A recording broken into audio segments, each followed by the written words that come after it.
সিরাত শুরু হয়েছে নবীর 40 বছর বয়স থেকে। কয় বছর? 39 বছর পর্যন্ত নবীর শত্রু দুনিয়াতে কেউ ছিল না। কিন্তু 40 বছর বয়সে নবীর উপরে যখন আল্লাহ কোরআন নাজিল করলেন, জোরে কোন কি নাজিল করলেন? যে কোরআনের এক নাম হলো ফুরকান, যে কোরআনকে আল্লাহ বলেছেন শিফা। অনুনাজ্জিলু মিনাল কোরআনি মা হুয়া শিফাউ ওয়া রাহমাতুল লিল মুমিনিন। এর বাংলা স্লোগান হচ্ছে সব সমস্যার সমাধান দিতে পারে আল কোরআন। সুবহানাল্লাহ বলেন না? উম্মাহাতুল মুমিনিন, আমাদের মা আয়েশার কাছে কতিপয় সাহাবী নবী দুনিয়া থেকে বিদায় নেওয়ার পরে এসে বললেন, মা আমরা নবী সম্পর্কে আপনার কাছে জানতে চাই। মা আয়েশা বললেন, নবী সম্পর্কে জানবে না আমার স্বামী সম্পর্কে শুনবে? সাহাবীরা বললেন, মা আপনার নবী সম্পর্কে, আমাদের নবী সম্পর্কে আমরা জানতে চাই। মা আয়েশা বললেন, তোমরা কি কোরআন পড়ো না? বলে, হ্যাঁ আমরা কোরআন পড়ি। মা আয়েশা বললেন, আল্লাহর কোরআন যেমন অবিকল, আল্লাহর নবী হলেন তেমন। তাহলে সিরাতের ওয়াজ করতে গেলে কোরআনেরই কথা বলতে হবে। জোরে কোন কথা ঠিক কিনা? হ্যাঁ, আল্লাহ রাসূলের উপরে যখন কোরআন নাজিল হয়েছিল, এই কোরআন শোনার দিক দিয়ে শোনা, এই ছেলেরাই ছোট মানুষ তো বুঝুক বা না বুঝুক সামনে কাতারে বইছে, থাক কথা বলবে না। শোনা শোনা কোরআন শোনার দিক দিয়ে 1 নম্বর ছিল আবু জেহেল।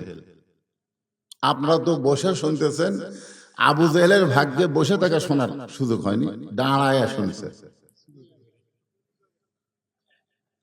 সারা রাত চুপি চুপি কোরআন শরীফ শুনে সকালবেলা মিটিং এর মধ্যে গিয়ে বলতেছে, এত সুন্দর কোরআনের বাণী, রাতটা কোন দিক দিয়ে গেল আমি বুঝবারই পারি। দেখছেন? সুবহানাল্লাহ কন না কেন? কোরআনের পক্ষে, কোরআন শোনার পক্ষে এত সুন্দর সার্টিফিকেট আবু জেহেল দিয়েছে। কিন্তু আল্লাহ কিন্তু বলেছে সামিনা ওয়া তাআনা, খালি শুনলে হবে না।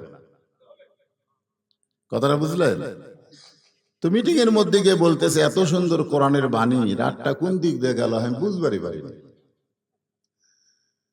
তো আবু সুফিয়ান বলতেছে, নেতা, যেই কোরআন শুনতে এত ভালো লাগে সেই কোরআন গ্রহণ করলে অসুবিধা কি? শুনতেই যখন ভালো লাগে তাহলে সেইটা গ্রহণ করলে অসুবিধা কি? আবু জেহেল বলতেছে, এই কথা জোরে বলা যাবে না, তোর কানটা আমার মুখের কাছে দে। তো কানটা যখন মুখের কাছে দিছে তখন ফিসফিস করে বলতেছে, এই কোরআন অনুযায়ী যদি আমরা চলতে চাই তাহলে আমার মতো মানুষের ভুয়া নেতৃত্ব চলবে না, আসল নেতা হয়ে যাবে আব্দুল্লাহর এতিম পোলা। আবু জেহেল কিন্তু ঘোষণা করলো, আমার মতন ভুয়া নেতা। ধরে কোন কি নেতা? আজকে আমাদের বাংলাদেশে যদি কোরআনের বিজয় হয় তাহলে বর্তমানের ভুয়া নেতার নেতৃত্ব কিন্তু আর থাকবে না। ধরে কোন কথা ঠিক কিনা? একটা ভুয়া নেতার চান্স নাই। কিন্তু আজকে কোরআনের বিরুদ্ধচারণ তো কোনো আলেম করে না, করে ভুয়া নেতারাই। করে ওয়াজ করতে করতে সাইড মারে কেন? তা আল্লাহ রাসূলের কোরআন এটা দুনিয়াতে শুধু তেলাওয়াতের জন্য আসে নাই। আল্লাহ কোরআনে বললেন, ইন্নামাল মুমিনুনা আল্লাযীনা ইযা যুকিরাল্লাহু ওয়াজিলাত কুলুবুহুম ওয়া ইযা তুলিয়াত আলাইহিম আয়াতুহু যাদাতুহুম ঈমানা ওয়া আলা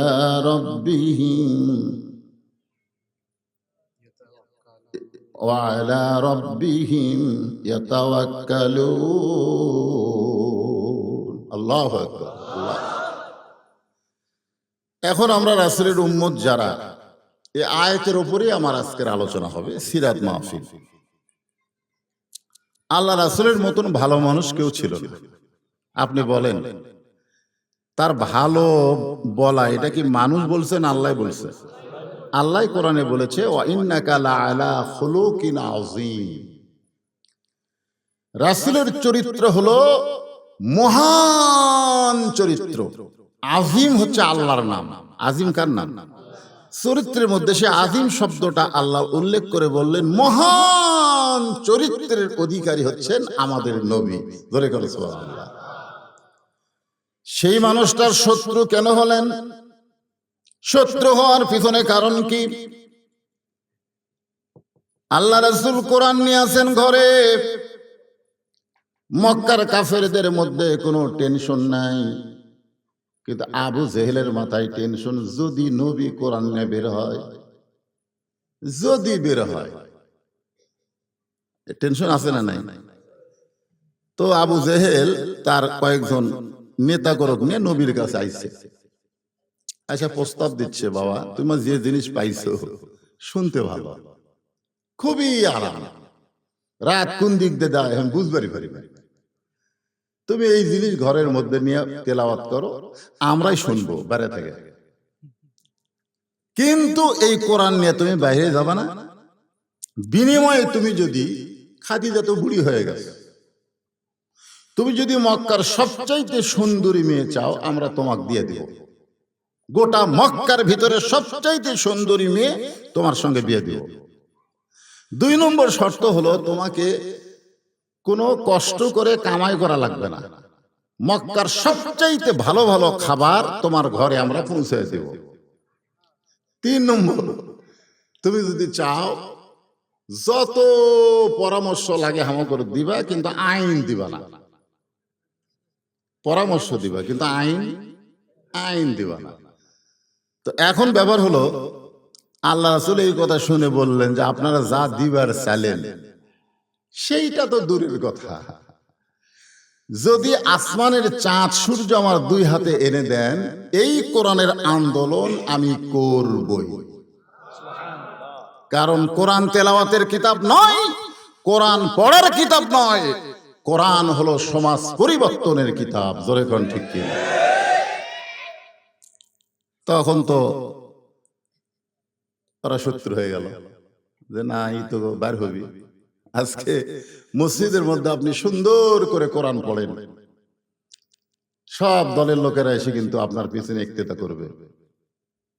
আমি নিজের চোখে দেখছি আওয়ামী লীগ, বিএনপি, জাতীয় পার্টি, জামাত কাতার সোজা করতেছে, জামাত একটু 4 আঙ্গুল পিছনে আছে, আওয়ামী লীগে হাত ধরে টানতেছে, কে ভাই পিছনে কেন রে, আয় আমার পায়ের সাথে পাও লেগে খাড়া হয়।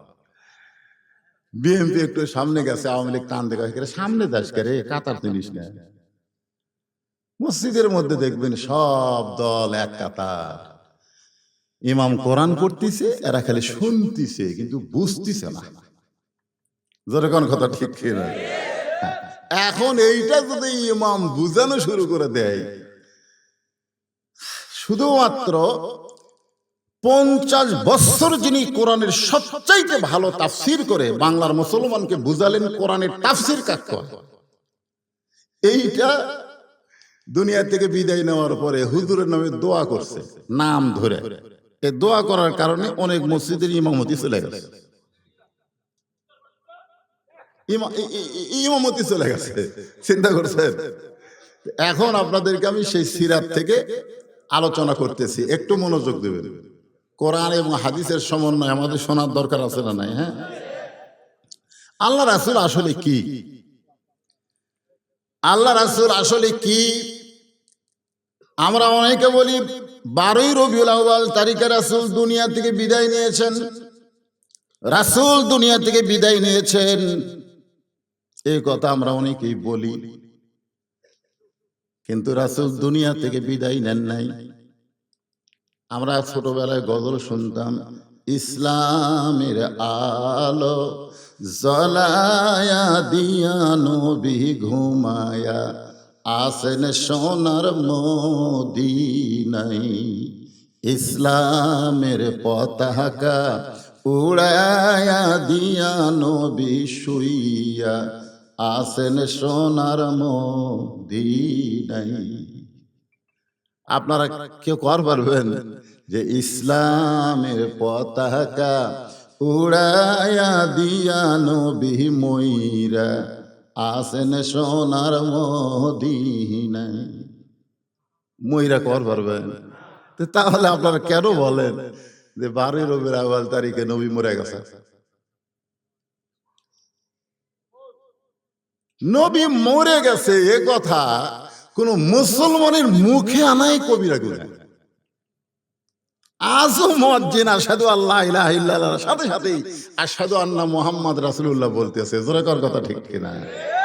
আজও কোন হিন্দু মুসলমান হবার গেলে শুধু লা ইলাহা ইল্লাল্লাহ 1 কোটি বার বললেও মুসলমান হতে পারবে না যতক্ষণ মুহাম্মদ রাসূলুল্লাহ উচ্চারণ না করবে। জোরে কর কথা ঠিক কিনা? তাহলে মরে গেছে ইমাম মালিক টুপিওয়ালা দাড়িওয়ালা জুব্বাওয়ালা মানুষকে দেখলে হাত ধরে বাড়ি নিয়ে যেতেন, বলতেন আজকে আপনি আমার মেহমান। বলে হুজুর আমি একটা সাধারণ মানুষ, আর আপনি এত বড় একজন আলিম হয়ে আমার মতো মানুষকে মেহমান করলেন কেন? বলে তোমার ভিতরে আমি রাসূলকে দেখতেছি। আমি তোমাকে মেহমান করার কারণ হলো তোমার চেহারার মধ্যে আমার রাসূল, তোমার মাথার টুপির মধ্যে আমার রাসূল, তোমার পোশাকের মধ্যে আমার রাসূল। আমার বিশ্বাস যার মাথায় টুপি মুখে দাঁড়িয়ে কলিজার ভিতরেও আল্লাহ রাসূল। জোরে কর কথা। এই গল্প রাসূল মরে গেছে, রাসূল মরে গেছে। খালি আবু বকর বলেছিল রাসূল বিদায় হচ্ছে, রাসূলকে দাফন করা লাগবে। এটা কে বলেছিল? আবু বকর সিদ্দিক রাদিয়াল্লাহু বলছে রাসূল বিদায় নিছে, রাসূলকে দাফন করা লাগবে। সাথে সাথে ওমর ফারুক বলে কেউ যদি বলে রাসূল বিদায় নিছে তার দেহ থাকবে কিন্তু মাথা থাকবে না। ওমর ফারুক বলতেছে দেহ থাকবে কিন্তু মাথা আউট। দেখেন নবী যখন দুনিয়াতে ছিল তখন কিন্তু ওমর ফারুক আবু বকর দুইজন এক মত। জোরে কোন কয় মত? এক মত। আবু বকর যখন আয়েশাকে বিয়ে দিল নবীর সাথে, ওমর ফারুক বললেন ভাই আলী জামাই হলো, ওসমান জামাই হলো, তুমি শ্বশুর হলে। আমার ভাগ্য এত খারাপ, আমি কিছুই হবার পারলাম না। তা আবু বকর কে তোর মেয়ে নাই, তোর মেয়ে হাফসাকে নবীর সাথে বিয়ে দিয়ে তাহলে তুইও শ্বশুর হ। দেখছেন কি মেয়ে, দুইজনই নবীর শ্বশুর। জোরে কোন সুবহানাল্লাহ। কিন্তু বিদায় নেওয়ার সাথে সাথে দুইজনের মত পাল্টে গেল। একজন কয় দাফন কর্ম, আর একজন কয় মরেনি। কেউ যদি কয় বিদায় লিয়েছে ওর দেহ থাকবি মাথা থাকবি না। এখন নরম নরম সাহাবী, নরম নরম আবু বকরের কাছে গিয়ে বলতেছে আবু বকর ভাই আপনিও যা আমরাও তাই। কারণ আল্লাহ রাসূল বলেছেন আমার পরে এই দুনিয়াতে কেউ যদি শ্রেষ্ঠ মানুষ থাকে সেই মানুষটি হলো আবু বকর। আমার সমস্ত উম্মতের নেকি যদি এক পাল্লায় দেওয়া হয়, আর গারে সুরের মহব্বতের নেকি যদি আবু বকরের অন্য পাল্লায় দেওয়া হয়, সমস্ত উম্মতের নেকি চাইতে আবু বকরের নেকির ওজন বেশি হবে। এখন এখানে একটা ফতোয়া আছে, আপনারা বলেন তো আমলের নেকি আর মহব্বতের নেকি কোনটার দাম বেশি? সমস্ত উম্মতের আমলের নেকি আর আবু বকরের এক রাতের মহব্বতের নেকি। আমরা যতই আমল করি রাসূলকে মহব্বত ছাড়া যদি আমল করি ওই আমল আল্লাহর দরবারে কবুল হবে না। জোরে কোন কথা ঠিক কিনা? হ্যাঁ। তো নরম নরম গুলো এসে বলতেছে যে আপনিও যা আমরাও তাই। রাসূল বিদায় নিছে, রাসূলকে দাফন করবার চাই। গরম গরম সাহাবী হযরত ওমর ফারুকের কাছে গিয়ে বলতেছে ওমর ভাই আপনিও যা আমরাও তাই। আল্লাহ রাসূল দুনিয়া থেকে কোনোদিন বিদায় নেবার পারে না। গরম গরম গুলা কার কাছে? কথা কয় না। আর নরম নরম গুলা আবু বকরের কাছে। সেই সময় কিন্তু দুই দল ছিল, একটা গরম দল আর একটা হলো নরম দল। আজকে বাংলাদেশেও মুসলমানের মধ্যে দুই দল আছে, একটা হলো নরম দল আর একটা হলো গরম দল। নরম দলেরা কোনোদিনও কেসও খায় না, জেলে তো যায় না, জোরে কোন কথা ঠিক না? আর গরমেরা বাড়িতে থাকতে পারে না, খালি খোঁজে। জয়পুরহাট থেকে এক মুয়াজ্জিন আমাকে মোবাইল করে বলতেছে, হুজুর আপনি কেমন আছেন? আমি বললাম আলহামদুলিল্লাহ। আমি বললাম ভাই মুয়াজ্জিন সাহেব আপনি কেমন আছেন? কয় নাউজুবিল্লাহ। আমি বললাম নাউজুবিল্লাহ কেন? বলে হুজুর আযান হচ্ছে, আকামত হচ্ছে, ইমাম নাই। তো ইমাম নাই কেন? বলে ইমামকে পুলিশ খুঁজতেছে, ইমামদের কোন জায়গায় লুকে আছে আমরাই খোঁজ পাচ্ছি না। তা আমি কইলাম মুয়াজ্জিন ইমামকে পুলিশ খোঁজে কেন? ওই গ্রামে চোর ডাকাত বাটকার সুদারু ঘুষারু নাই? বলে আমাদের ৩ পাড়ার মধ্যে ইমামের চাইতে ভালো মানুষ কেউ নাই। চোর ডাকাত গোটা গ্রাম ভরা, পুলিশ কাউকে খোঁজে না, খালি ইমামকে খোঁজে। তা আমি কইলাম ইমামের দোষ কি? মুয়াজ্জিন বলতেছে হুজুর ইমামের মারাত্মক দোষ আছে। বলে সেই মারাত্মক দোষটা কি? বলে ইমাম কোরআনকে শুধু মসজিদের মধ্যে রাখবে না, ইমাম কোরআন দিয়ে যেন বাংলাদেশ চলে। মানুষের তৈরি আইন দিয়ে বাংলাদেশ চলতে পারে না। ৯০% মুসলমানের দেশে আল্লাহর আইনে চলবে, এই দল ইমাম করে। এই খবর খেয়ে যেন পুলিশকে দিছে, তখন থেকে পুলিশ ইমাম খুঁজতেছে।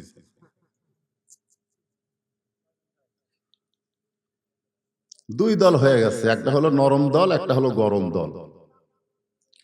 এমন সময় আবু যর গিফারি রাদিয়াল্লাহু তাআলা আনহু বললেন, আমরা আবু বকরের দলেও যাব না, আমরা ওমরের দলেও যাব না, আমরা যাব হযরত আলীর কাছে। জোরে কোন কার কাছে?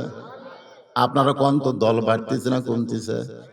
আল্লাহ রাসূল বলেন আমার বড় ভয় হয়, বনি ইসরায়েলের সময় ৭২ দল হয়েছিল, আর আমার উম্মতের মধ্যে ৭৩ দল হবে। একটা দল জান্নাতি হবে, আর বাকি ৭২ দল জাহান্নামে যাবে। ৭৩ দল হবে। জোরে কোন কত দল হবে?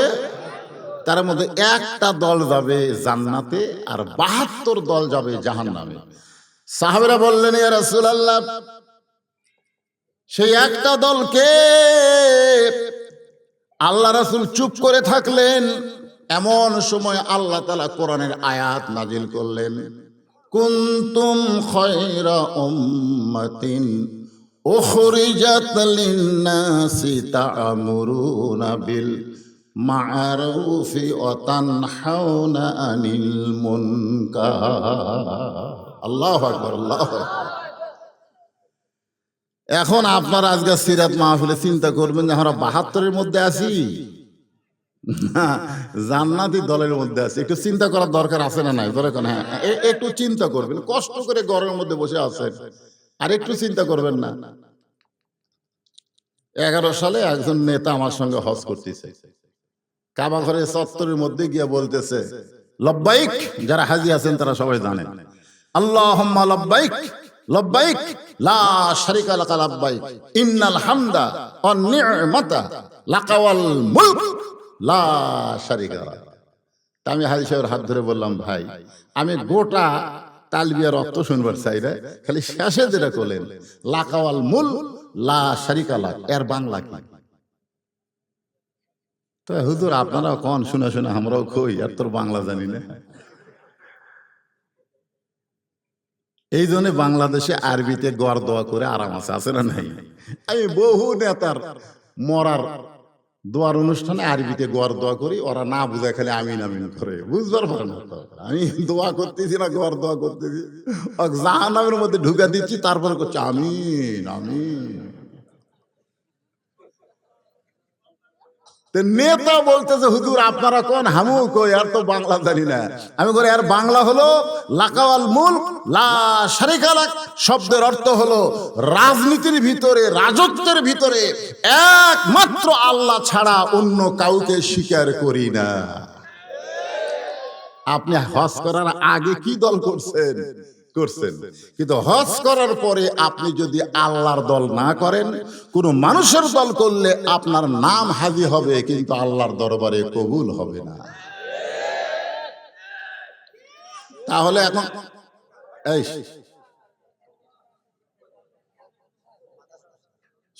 মাথার সমস্যা নাই, ওটা হচ্ছে বালুল পাগলের বোতল, বোঝেন না?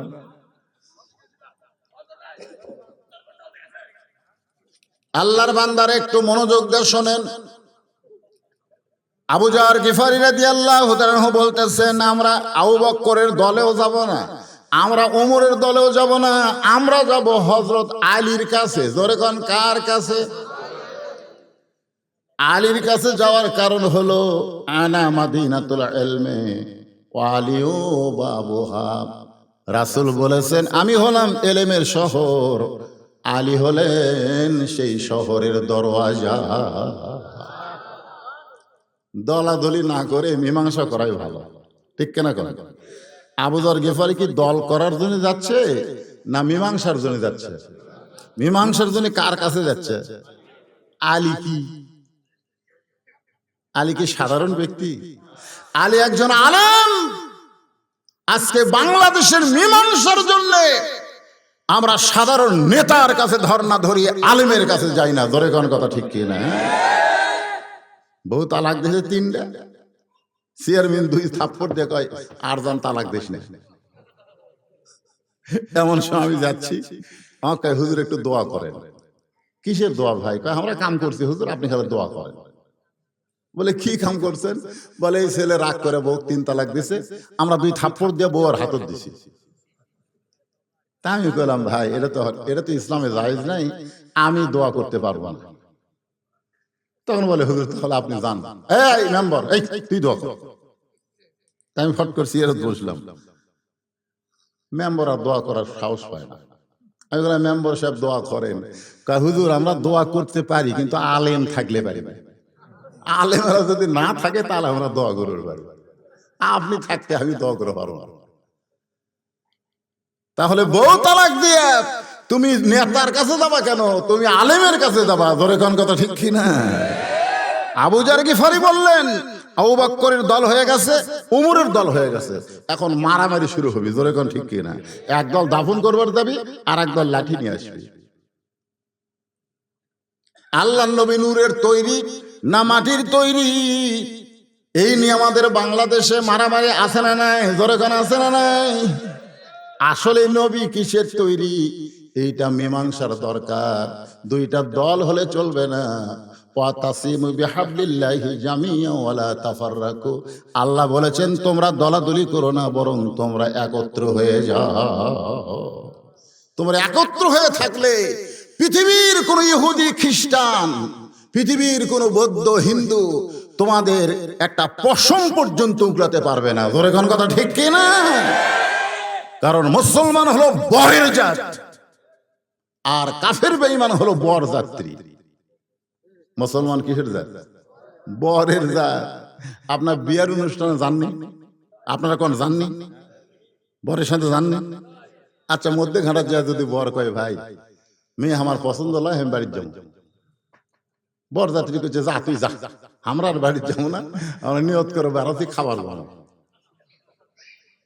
এখন মেয়ে পক্ষের লোকেরা খালি বর খুঁজতেছে, খালি বর খুঁজতেছে। এই তোমরা এতগুলো মানুষ বর কে? কয় বর তো মধ্য ঘাটাতে চলে গেছে, আমরা যাইনি, তাড়াতাড়ি খাবার দেন। তখন আপনি বলেন তো মেয়ে পক্ষ খাবার দিবি? লাঠি বার কর। এত আয়োজন হয়েছে বরের জন্য, বর যাত্রীর জন্য কোনো আয়োজন হয়নি। আজকে গোটা পৃথিবী আল্লাহ সাজাইছে মুসলমানের জন্য, কাফের বেঈমানদের জন্য নয়। ধরে কোন কথা ঠিক কি না? আজকে আমরা বর হয়ে কি মুসলমান? আল্লাহর বান্দার একটু মনোযোগ দিয়ে শুনবেন। আবু যর গিফারী হযরত আলীর দরবারে গিয়ে দেখে হযরত আলী আল্লাহর কোরআন তেলাওয়াত করতেছে। হযরত আলী আল্লাহর কোরআন তেলাওয়াত করতেছে। আবু যর গিফারী বললেন, আলী ভাই খামাখা কোরআন তেলাওয়াত করে কোনো লাভ নাই, বাহিরে গন্ডগোল লাগছে। যেই নবীর উপরে আল্লাহ কোরআন নাজিল করেছে সেই নবী নিয়ে গন্ডগোল শুরু হয়েছে।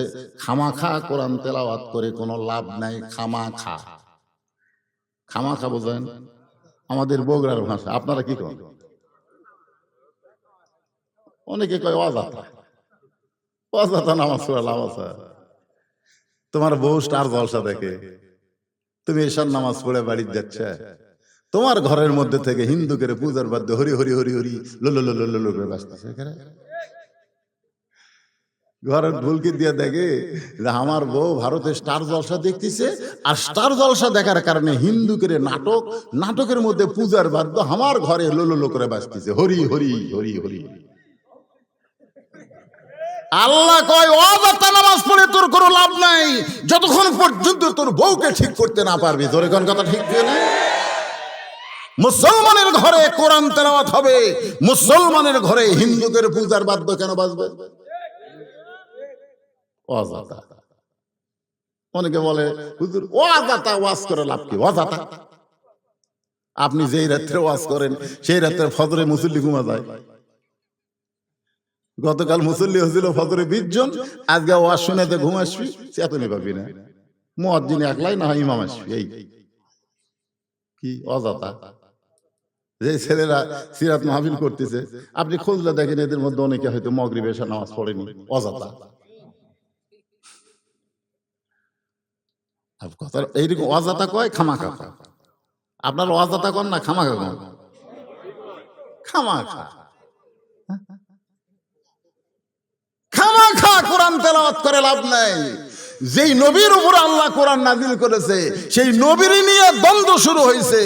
এক দল কয় বিদায় নিছে দাফন করব, আর এক দল কয় খালি যদি শুনি বিদায় করছে এই কথা তার দেহ থাকবে মাথা থাকবে না। হযরত আলী বলতেছেন চলো যাই, সুবহানাল্লাহ, চলো যাই। আবু যর গিফারি বললেন আমরা আসলাম আপনার কাছে, আর আপনি কোথায় যাবেন? আবু বকরের দলে যাবেন না ওমর ফারুকের দলে যাবেন? আমরা আসলাম আপনার কাছে মীমাংসার জন্য, কিন্তু আপনি বললেন চলো যাই। আপনি কি আবু বকরের দলে যাবেন না ওমর ফারুকের দলে যোগ দিবেন?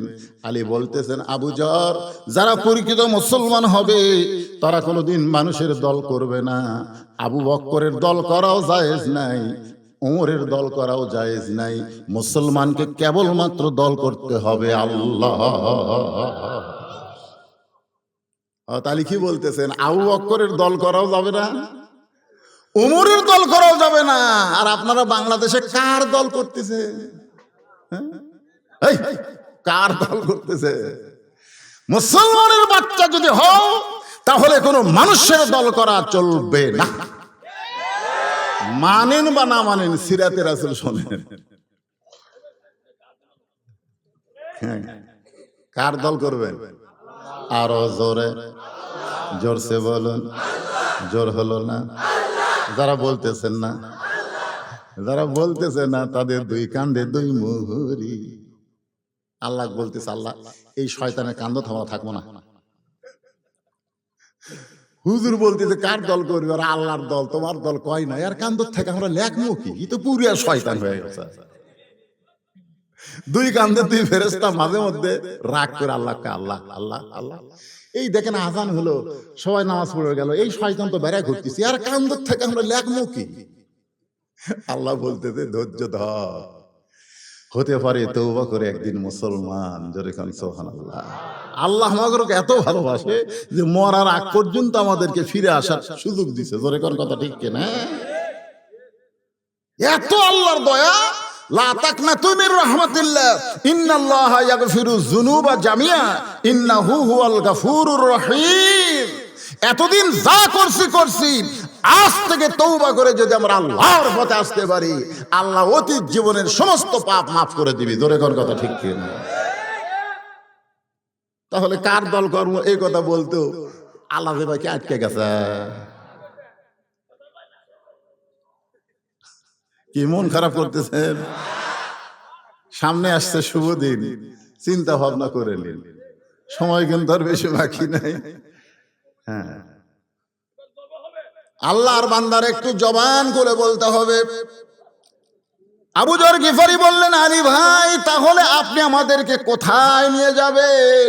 আবু বকরের দলেও যোগ দিবেন না, উমরের দলেও যোগ দিবেন না, তাহলে আপনি আমাদের কোথায় নিয়ে যাবেন? আলী বলতেছেন তোমাদেরকে এমন একটা জায়গায় নিয়ে যাব যে জায়গায় গেলে মীমাংসা হবে। আপনারা বলেন তো মীমাংসার দরকার আছে না নাই? আবু যর গিফারি বললেন, আমাদের কোনো আপত্তি নেই, যে জায়গায় গেলে মীমাংসা হবে আমরা সেই জায়গায় যেতে চাই। আজকে সিরাতে রাসূল মাহফিলে আপনারা বলেন, হযরত আলী সমস্ত সাহাবীদেরকে নিয়ে যে জায়গায় যাচ্ছে সেই জায়গায় কি আপনারা যাবেন? যেখানে গেলে মীমাংসা হবে, জোরে কোন কি হবে? বাংলাদেশে মীমাংসার জায়গার নাম হলো মসজিদ। মীমাংসার জায়গার নাম হলো মসজিদ। নামাজ শুরু করছে, নামাজের আগে তো খেয়াল করে, কিন্তু যে নামাজ শুরু করছে ইতিমধ্যে দুইজন দুই ধারে দাঁড়াচ্ছে। ডান পাশে যে দাঁড়াচ্ছে তাই হলো সুগারু, আর বাম পাশে যে দাঁড়াচ্ছে সে হলো ঘুষারু। ওই এখন এরকম আল্লাহু আকবার কে হাত বাঁধিছে, এখন আর হাত খোলা যাবে? এ কতক্ষণ হাত খোলা যাবে? হাত খোলা যাবি না তো, কারণ আল্লাহু আকবার কান ধরে এরকম আসামি হয়ে গেছি আল্লাহর কাছে। জোরে কোন কথা ঠিক কি না? আসামি কোনোদিন বসা থাকে না দাঁড়ায় থাকে। এই জন্য আল্লাহ বলেছেন কুম, কুম মানে কি দাঁড়াও, লিল্লাহি আল্লাহর জন্য কনিতের আনুগত্য নিয়ে। এখন কতকগুলা সারাদিন ঘরে 10 কেজি ব্যাগলিয়া বাজার করে আর মসজিদে যায় সিয়ারত বসে। জোরে কোন কথা ঠিক কিনা? সারা জীবন শয়তানি করে বুড়া বয়সে আল্লাহ করতে করে। যে মেশিন সবসময় চলে না, হঠাৎ চলাবার চান চলবি। ওই যৌবন বয়সে নামাজ পড়েনি, ওর হাঁটুর বিয়ারিং টিয়ারিং সব জাম মারছে। এখন উপর হয়েছে শেষদা দিবি, মাজার যে বিয়ারিং আছে নাট বল্টু আছে জাম মারছে। ওই এখন ওর সিয়ারত বসে থাকলে এই এই করতেছে। আমি বলি সিয়ারত যদি নামাজ পড়তে চাও মিয়া, বাড়ির নামাজ পড়ো, মসজিদের মধ্যে চেয়ার চলবে না। কারণ জামাতে নামাজ পড়া যেমন ওয়াজিব, কাতার সোজা করা তেমন ওয়াজিব। জোরে কোন কথা ঠিক কিনা? আর কাতার সোজা করতে গেলে পায়ের গোড়ালির সঙ্গে গোড়ালি মিল করা লাগবে। নবীর সিরাত, নবীর সিরাত হলো নবী ততক্ষণ পর্যন্ত কিবলামুখী হয়নি যতক্ষণ পর্যন্ত কাতার সোজা না হয়েছে। নবীর সুন্নত। নবী কিবলামুখী কখন হচ্ছে? যখন থেকে কাতার সোজা হয়ে গেছে, কাতারের মধ্যে ফাঁক ফুক নাই, এক ফাঁক দেখে শয়তান ঢুকতেছে রে, বকরির বাচ্চার মতো শয়তান ঢুকতেছে, ফাঁক বন্ধ কর।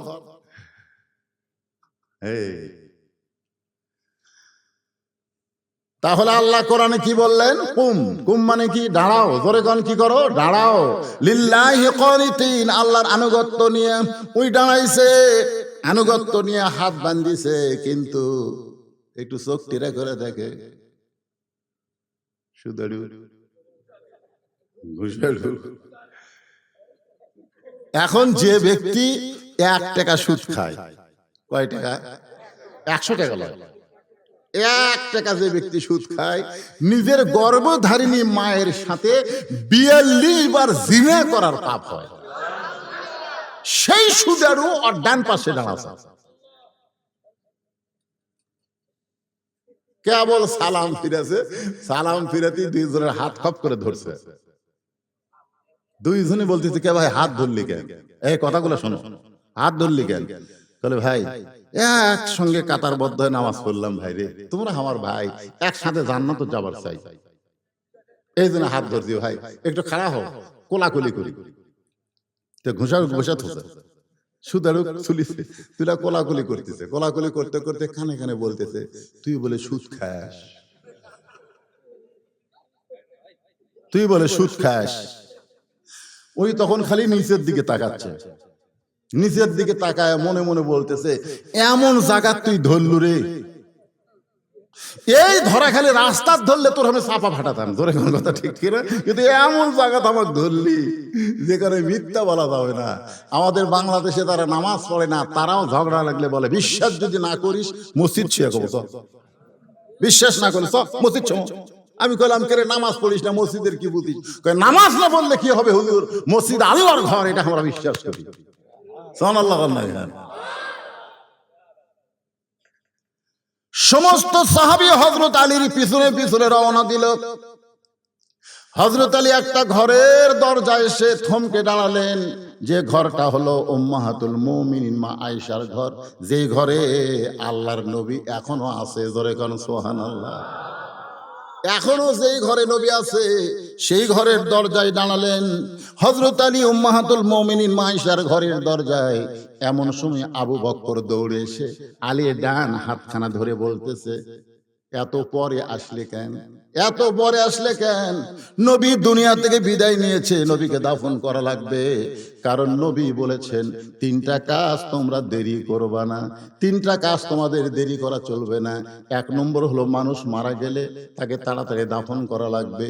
দুই নম্বর হলো তোমাদের ছেলে মেয়ে যখন যুবক যুবতী হবে, 18-22 না, যুবক যুবতী যখন হবে, অকাম করার আগে বিয়ার কাম করা লাগবে। অকাম করার আগে সরকারি বয়স দিয়েছে ছেলেকে 22, মেয়েকে 18। আরে বাল্য বিয়া, বাল্য বিয়া কাক কয়? এই বাল্য বিয়া কাক কয়? ওই 18 বছর থেকে 13 বছরের মেয়ের সাথে প্রেম করতেছে, এইখানে সরকারের কোনো বাধা নাই। বিয়ে হলো হালাল জিনিস, এখানে বাধা। জোরে কোন কথা ঠিক কিনা? যুবক যুবতী হবে, আল্লাহ রাসূল বলতেছেন ছেলে মেয়ে যখন বিয়ের বয়স হবে বিয়ে দিতে দেরি করা যাবে না। 3 নম্বর হলো, কয়টা করলাম? একটা হলো মানুষ মারা গেলে সঙ্গে সঙ্গে দাফন করতে দেরি করা যাবে না। 2 নম্বর হলো ছেলে মেয়ে যখন বিয়ের বয়স হবে বিয়ে দিতে দেরি করা যাবে না। আর 3 নম্বর হলো কোনো ঋণগ্রস্ত মানুষ টাকা হাতে আসার সাথে সাথে ঋণ পরিশোধ করতে হবে। কড়া 3টা কিন্তু রাসূলের সিরাত সুন্নত, খুব খেয়াল করবেন। আবু বকর বলতেছে, আলী ভাই, সেই সুবে সাদিকের সময় নবী দুনিয়া থেকে বিদায় নিয়েছে, নবীকে দাফন করব কিন্তু পারতেছি না উমরের কারণে। তুমি যদি আমার সঙ্গে থাকো, উমরের বাপেরও ক্ষমতা নাই বাধা দিবার পারে। আপনারা বলেন তো, আলী যদি আবু বকরের সঙ্গে যায়, উমর ফারুক বাধা দিবার পারবে? তরবারি বার করবি, আলী কবি আয় আয়, দেহ থেকে মাথা কাটবো আয়। এক উমর লয়, 100 উমরও হযরত আলীর চেহারা দেখলে ডায়রিয়া শুরু হবে। জোরে কোন কথা ঠিক কিনা? কারণ আলী শুধু আলেম না, আলী হচ্ছে আসাদুল্লাহিল গালিব। কোন যুদ্ধ? এই কোন যুদ্ধ? কামুজ দুর্গের দরজা, বুঝলেন? যে দরজা 10 জন 20 জন 50 জন মানুষ লড়াবার পারে না, সেই দরজা ঢাল বানাচ্ছে। সুবহানাল্লাহ কবেন না? হযরত ওমর ফারুক দৌড়ে এসে হযরত আলীর বাম হাত ধরে বলতেছে, আলী ভাই, আপনি একজন জ্ঞানী মানুষ, এত দেরি করলেন কেন? আবু বকর বলতেছে, রাসূল বিদায় নিয়েছে, দাফন করতে চাই। আমার বিশ্বাস রাসূল কোনোদিন বিদায় নিতে পারে না, আপনি আমার দলে চলে আসেন।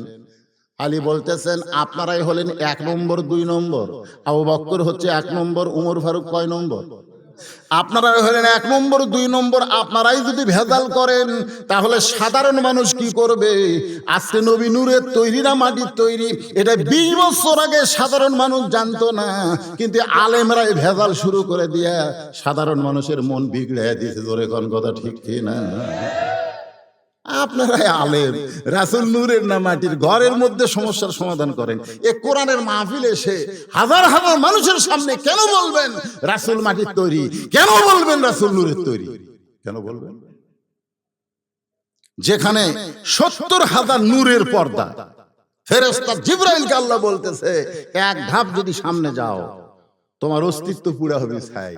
জিবরাইল কয়, আল্লাহ আমি নূরের তৈরি, আর নূরের পর্দার মধ্যে আমি ছাই হব কেন? রাসূল যখন একা একা চলে যাচ্ছে 70,000 পর্দার দিকে, জিবরাইল বলতেছেন, ইয়া রাসূলুল্লাহ, মানুষ হলো মাটির তৈরি, জিন হলো আগুনের তৈরি, আর ফেরেশতা হলো নূরের তৈরি। আপনি কিসের তৈরি গো নবী? আপনি যদি আমাকে একটু বলতেন। ফেরেশতা জিবরাইলের কথা শুনে নবী বলতেছে, জিবরাইল, আমি কিসের তৈরি সেটা আমি জানি না, যিনি আমাকে তৈরি করেছেন সে আল্লাহ ভালো জানে। এই কথা যদি বক্তারা বলে কোনো ফিতনা হবে? তা আপনি হলেন আবু বকর 1 নম্বর, উমর আপনি হচ্ছেন 2 নম্বর। আপনার দুইজন জ্ঞানজাম শুরু করছেন, এখন 2 দল হয়ে গেছে। আবু বকর বলে, আলী তাহলে কি করব? ওমর ফারুক বলতেছে আলী তাহলে এখন কি করব? আলী বলতেছেন যেই ঘরের মধ্যে নবী আছে, যেই ঘরের মধ্যে নবী আছে এই ঘরের মধ্যে আমাদের ঢুকতে হবে, কারণ ভিতরে না ঢুকলে বাহির থেকে ফতুয়া দেওয়া যাবে না। আগে ভিতরে ঢুকে দেখা লাগবে, তদন্ত করা লাগবে নবী বিদায় নিছে না ঘুমায় আছে, এটা তদন্ত করা লাগবে। বাহির থেকে ফতুয়াবাজি চলবি না। জোরে কোন কথা ঠিক কিনা?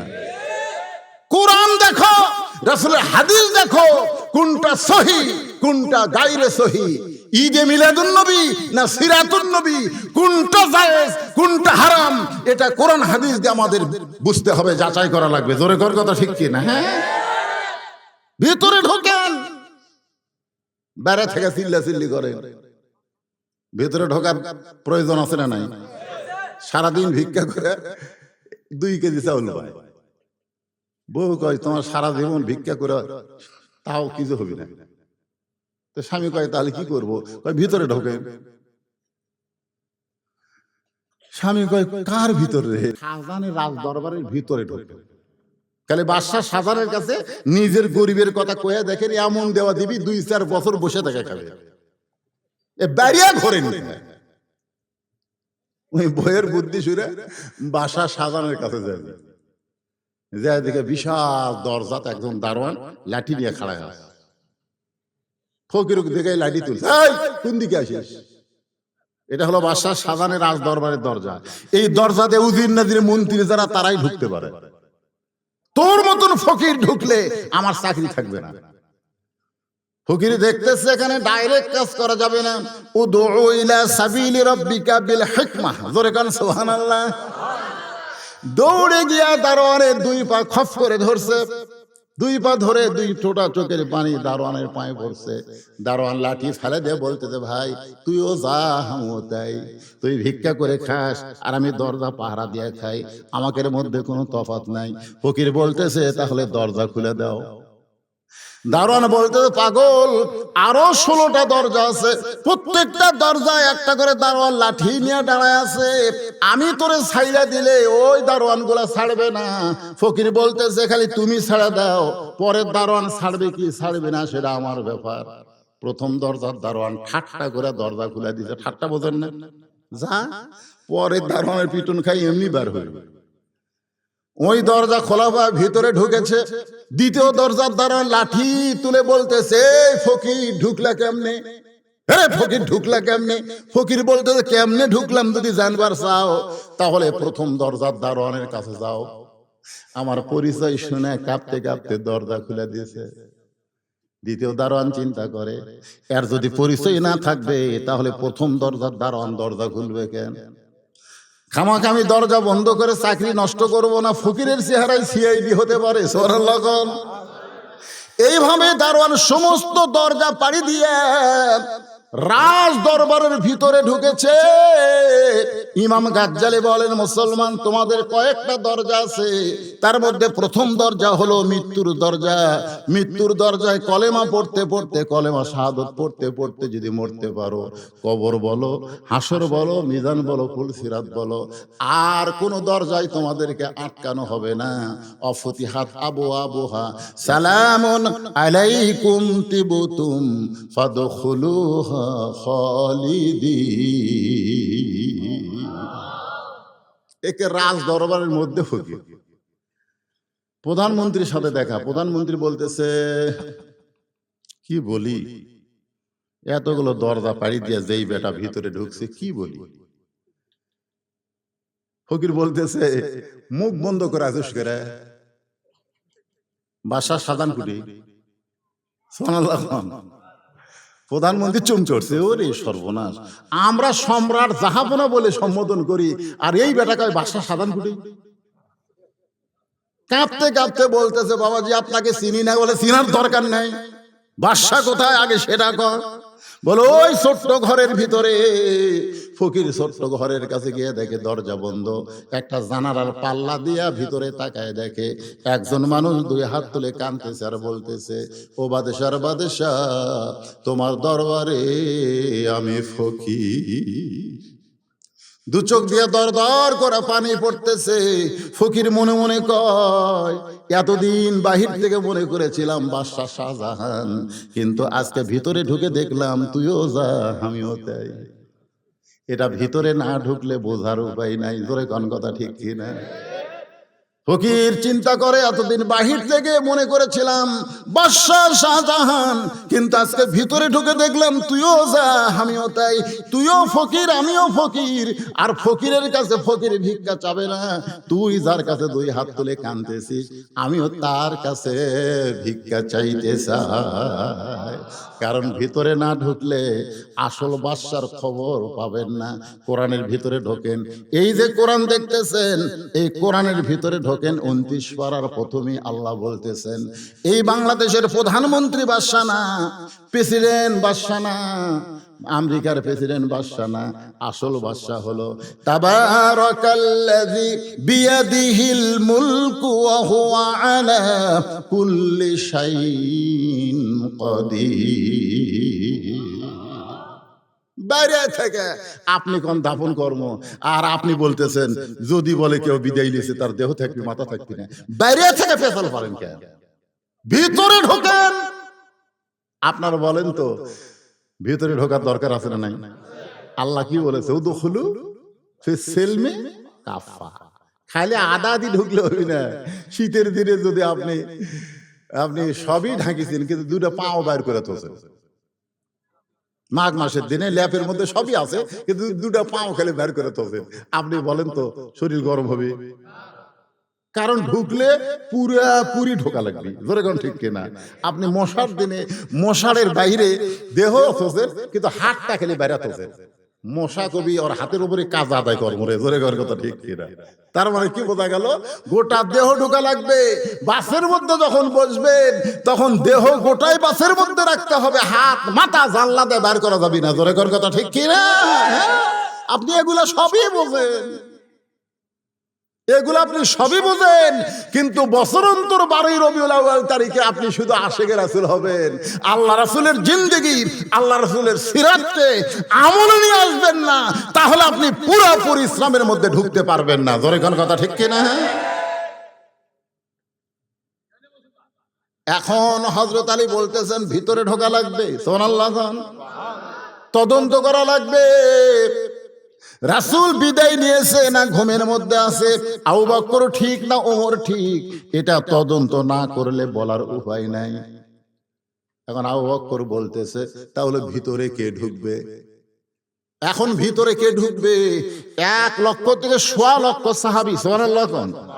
নবী যখন দুনিয়া থেকে বিদায় নিয়েছে 1.25 লক্ষের বেশি সাহাবী নবীর, তাহলে ভিতরে কে ঢুকবে? হযরত আলী বলতেছেন ঘরের মালিক যিনি, ঘরের মালিক যিনি সিদ্ধান্ত দিবেন তিনি। ঘরের মালিক যিনি সিদ্ধান্ত দিবেন তিনি। ঘরের মালিক হচ্ছে উম্মাহাতুল মুমিনিন আয়েশা। আয়েশা যাকে ঢোকার অনুমতি দিবে সেই ঢুকবে। ওমর ফারুক মনে মনে চিন্তা করে আয়েশা হলো আবু বকরের বেটি রে, যাই দাফন করবি ওরই ভাগ্যে এখন ঢোকা চলবে। হযরত আলী বলতেছেন মা, আপনারা সকলে বলেন মা। নবীর বউ আমাদের কে হয়? উম্মাহাতুল মুমিনিন। হযরত আলী বলতেছেন মা, নবীর সিরাত এবং সুরত নিয়ে বাহিরে গ্যাঞ্জাম বেজে গেছে মা। এখন আপনার কাছে আমরা সিদ্ধান্ত চাচ্ছি, নবী বিদায় নিছে না ঘুমের মধ্যে আছে, এটা তদন্ত করার জন্য একজন সাহাবী ঢুকবে। আপনি এখন কাকে সিদ্ধান্ত করবেন? মা আয়েশা হিকমতের সাথে বললেন নবীর মাদ্রাসার 1 নম্বর ছাত্র যিনি, তদন্তের দায়িত্ব পাবেন তিনি। 6 লক্ষ হাদিসের হাফেজা। সুবহানাল্লাহ। এই শালা আসাদ নূর কয় যে 6 বছর বয়সে নবী আয়েশাকে বিয়ে করছে। কে রে শয়তান, তুই জানিস না? 6 বছর বয়সে বিয়ে করলেও 9 বছর বয়সে নবীর সংসারে আইছে। আল্লাহ জানে যে নবী বিদায় নিয়ে নবীর উম্মতের মধ্যে অনেকগুলো মহিলা উম্মত থাকবে, তারা তো নবীর কাছে পুরুষের কাছে যাইতে পারবে না, তারা মা আয়েশার কাছে শিক্ষা গ্রহণ করবে। এই জন্য কোনো পুরুষ যেটা পারে নাই সেটা মা আয়েশা পারছে। সর্বপ্রথম কোরআনের হাফেজ, সর্বপ্রথম 6 লক্ষ হাদিসের হাফেজ। আদরে কান সুবহানাল্লাহ। কি মনে করছেন? এখন মা আয়েশা যে কথাটা বললেন, কোনো জ্ঞানদাম আছে, কোনো হিংসা আছে, কোনো ফিতনা আছে? বললেন নবীর মাদ্রাসার 1 নম্বর ছাত্র যিনি, তদন্তের দায়িত্ব পাবেন তিনি। সমস্ত সাহাবী চিল্লায়ে বললেন নবীর মাদ্রাসার 1 নম্বর ছাত্র হলেন আবু বকর। ওমর ফারুকও বলে আবু বকর, ওসমানও বলে আবু বকর, আলীও বলে আবু বকর। সমস্ত সাহাবী একমত, 1 নম্বর ছাত্র হলেন আবু বকর। এখন আবু বকর মা আয়েশার দরজায় গিয়ে বলতেছে, আসসালামু আলাইকা ইয়া রাসূলুল্লাহ। সালামটা শিখেন পারে? আমি গেছিলাম মৌলভীবাজার 1 বছর ওয়াজ করবার, তো সব বলতেছে হুজুর দোয়ার আগে একটু কিয়াম করা লাগবে। কিয়াম কিয়াম করে কি করা লাগবে? কয় রাসূল সালাম দেওয়া লাগবে। আমি কিভাবে? বলে ইয়া নবী সালাম আলাইকা ইয়া রাসূল সালাম। আমি বললাম সম্পূর্ণ হারাম। আমাকে হুজুর দলিল কি? দলিল হলো আসসালামু ক্বাবলাল কালাম, কোন কথাবার্তা বলার আগেই দেওয়া লাগবে সালাম। কেউ যদি বলে হুজুর আসসালামু আলাইকুম, সালাম হবে না, আগে সালাম তারপরে হুজুর বলা লাগবে। জোরে কোন কথা ঠিক কি না? কেউ যদি বলে চেয়ারম্যান সাহেব আসসালামু আলাইকুম, সালাম হবে না, কারণ আগে সালাম তারপরে চেয়ারম্যান সাহেব বলা লাগবে, কারণ আগে সালাম তারপরে কালাম। জোরে কোন কথা ঠিক কি না? তাহলে ইয়া নবী আগে কয়া পরে সালাম দিলে রাসূলের হাদিসের খেলাফ হয়ে যাবে। এইজন্য আবু বকর সালাম দিলেন, আসসালামু আলাইকা ইয়া রাসূলুল্লাহ, আসসালামু আলাইকা ইয়া হাবিবাল্লাহ। সালাম দিতে আপনাদের আপত্তি আছে? কারণ সিরাত মাহফিল তো সবাই সালাম দেন। আসসালামু আলাইকা ইয়া রাসূলুল্লাহ। একদল ফেরেশতা আছে, আপনি যেই মাত্র নবীকে সালাম দিলেন সঙ্গে সঙ্গে নবী রওজার পাশে গিয়ে বলবে, ইয়া রাসূলুল্লাহ ইসলামপুরে তোমার সিরাত মাহফিল হচ্ছে, তোমার পাগল উম্মতেরা অত দূর থেকে তোমাকে সালাম দিয়েছে, আমরা ফেরেশতারা সেই সালাম তোমাকে পৌঁছাইয়া দিলাম। 3 বার সালাম দিছে। আসসালামু আলাইকা ইয়া শাফিউল মুসলিমিন। সুবহানাল্লাহ বলেন। আয়েশা একটু দরজা খুলে দে মা, একটু দরজা খুলে দে। যেই মাত্র মা আয়েশা দরজা খুলেছে, একটু মনোযোগ দিয়ে শুনবেন সিরাত মাহফিল। যেই দরজা খুলেছে সঙ্গে সঙ্গে আবু বকর রাদিয়াল্লাহু ঢুকছে। মা আয়েশা দরজা বন্ধ করে দিলেন। দরজা বন্ধ করে খফ করে বাবার হাত ধরছে। হাত ধরে বলতেছে, বাবা কোথায় যাবেন? বলে নবী তদন্ত করব। নবী তদন্ত করব। বিদায় নিছে না ঘুমের মধ্যে আছে? আয়েশা বললেন, বাবা নবী তদন্ত করার আগে আমার 3টা প্রশ্নের উত্তর দেওয়া লাগবে। আবু বকর বলে, তোমার আবার কি প্রশ্ন? 1 নম্বর প্রশ্ন হলো, আপনি 6 বছর বয়স আমাকে কার সঙ্গে বিয়ে দিয়েছেন? মানুষের সাথে না নবীর সাথে? 6 বছর বয়স একটা মেয়ে কিছুই বোঝে না, আর সেই বয়সে একটা মেয়েকে আপনি বিয়ে দিলেন, মানুষের সাথে দিছেন না নবীর সাথে দিছেন? এটা হলো 1 নম্বর প্রশ্ন। 2 নম্বর প্রশ্ন হলো, ও বাবা 6 বছর বয়সে আয়েশাকে বিয়ে দিলেন নবীর সাথে, এটা আয়েশার জন্য দিছেন না আপনার জন্য দিছেন? এটা হলো আমার 2 নম্বর প্রশ্ন। আপনি যে আমাকে 6 বছর বয়সে বিয়ে দিয়েছেন এই মহামানবের সাথে, এটা আমার জন্য বিয়ে দিয়েছেন না আপনার জন্য বিয়ে দিয়েছেন? এটা হলো আমার 2 নম্বর প্রশ্ন। 3 নম্বর প্রশ্ন হলো, বাবা আপনি কি কোরআনকে দাফন করতে পারবেন? আল্লাহর কোরআনকে কি আপনি কবর দিবার পারবেন? আবু বকর চমকে বলে, আয়েশা কি বলতেছিস? কোরআন কি কোনোদিন দাফন করা যায়? কোরআন কি কোনোদিন কবর দেওয়া যায়? আয়েশা বললেন, বাবা আপনি হলেন বাহিরের মানুষ আর আমি হলাম ভিতরের মানুষ। জোরে কোন সুবহানাল্লাহ। আপনি যতই 1 নম্বর ছাত্র হন, আপনি হলেন বাহিরের আর আমি হলাম ভিতরের। নবী দরজা খুলে বসে আছে। এমন সময় মা আয়েশা ঘরের মধ্যে ঢুকছে, সঙ্গে সঙ্গে নবী দাঁড়িয়ে গেলেন। আয়েশার সম্মানে দাঁড়ালেন না, নবী দাঁড়িয়ে দরজা জানলা বন্ধ করে দিলেন। মা আয়েশা থরথর করে কাঁপতেছে। রাসূল বলতেছে, আয়েশা কেন কাঁপতেছো? বলে, হুজুর আপনার জুতার পরশে মেরাজের রজনীতে আল্লাহর আরশ ধন্য হয়ে গেছে, সেই নবীর সঙ্গে যদি কোনো বেয়াদবি হয়। রাসূল বলেন, আয়েশা একজন নবীর জুতার পরশে আল্লাহর আরশ ধন্য হয়েছে, একজন নবীর জুতার পরশে। আয়েশা বলে, হুজুর আপনি তো সেই নবী। রাসূল কয়, আয়েশা রে তুমি পাগলি হয়ে গেছো, যতক্ষণ দরজা জানলা খোলা ছিল ততক্ষণ আমি সেই নবী ছিলাম, কিন্তু দরজা জানলা যখনই বন্ধ করেছি আমি আর নবী নাই আয়েশা, আমি হলাম স্বামী আর তুমি আমার বিবি। কাঁপো কেন? আসো আসো। মা আয়েশা দৌড়ে এসে নবীর বুকের মধ্যে মাথা ঢুকায় বলতেছে, আল্লাহ রে, এতদিন জানতাম আমার নবী বিশ্ব নবী, আজকে নিজের চোখে দেখলাম আমার নবী হলেন পৃথিবীর শ্রেষ্ঠ স্বামী। জোরে কোন সুবহানাল্লাহ। নবী বুকের মধ্যে নিয়ে আস্তে করে পিঠের উপর একটা ঠাসি দিছে। নিজের বউকে বুকের মধ্যে নিয়ে পিঠে ঠাসি দেওয়া সুন্নত, সিরাত শুনবেন না? এ কয়দিন ঠাসি মারছেন? আমি কিন্তু নিজের বউয়ের কথা কছি। আবার 14 ফেব্রুয়ারিতে প্রেমিক এক ঠাসি মারেন না, নিজের বউ বুকের মধ্যে লিয়ে দেখেন, কথা দিয়ে আর সিরিয়াস শোনেন, এর দিয়ে একটু ঠাসি ঠাসি মারতে যাই, সঙ্গে সঙ্গে আল্লাহ কয়, জিবরাইল, এ জিবরাইল, জিবরাইলকে আল্লাহ লব্বাইক, আমি আপনার কাছে আছি তো। কি কন? তাড়াতাড়ি কোরআন নিয়ে নবীর কাছে যা। নবী ঘরের মধ্যে যে আমল শুরু করছে, আমি আল্লাহর আরশ পর্যন্ত খুশি হয়ে গেছে। জোরে কোন সুবহানাল্লাহ। জিবরাইল চমকে গেছে, কি নবী কি আমল করে রে, যে আমল করার কারণে আল্লাহর আরশ খুশি। আল্লাহ কয় তাড়াতাড়ি নবীর কাছে যা। ফেরেশতা জিবরাইল কোরআনে আয়াত দেয়, নবীর ঘরের বাইরে সালাম দেয়, আসসালামু আলাইকা ইয়া রাসূলুল্লাহ। কোনদিন কিন্তু জিবরাইল বলেনি আসসালামু আলাইকুম ইয়া রাসূলুল্লাহ, কোনদিনও বলেনি। আমাকে সালাম দিবেন আসসালামু আলাইকুম বলা লাগবে, আর নবী সালাম দেবেন আসসালামু আলাইকা বলা লাগবে। আরবিতে 1 বছর 2 বছর বহু বছর আছে, কা হলো 1 বছর, কুমা হলো 2 বছর, আর কুম হলো বহু বছর। আমাকে সালাম দিতে আসসালামু আলাইকুম বলতে হবে, কারণ আমি একলা না, আমার 2 কান্দে 2টা ফেরেশতা আছে। সুবহানাল্লাহ বলে। আর নবীকে সালাম দিতে কা বলার কারণ হলো, নবী একলাই, নবীর কান্দে কোনো ফেরেশতা নাই। যেই নবীর পায়ের তালুতে জিহ্বা বের করে জিবরাইল সুরবুরি দিয়ে সেতন করে মেরাজে নিয়ে যায়, সেই নবীর কান্দে চড়ার যোগ্যতা কোনো ফেরেশতার নাই। জোরে কোন কথা ঠিক না? সৈয়দে রাসূল তো বহু শুনছেন, এই পয়েন্ট শুনছেন? একবার হযরত বেলাল বলতেছে, ইয়া রাসূলুল্লাহ, আমরা কবরে গেলে মুনকির নাকির আমাকে 3টা প্রশ্ন করবে। জোরে কোন কয়টা?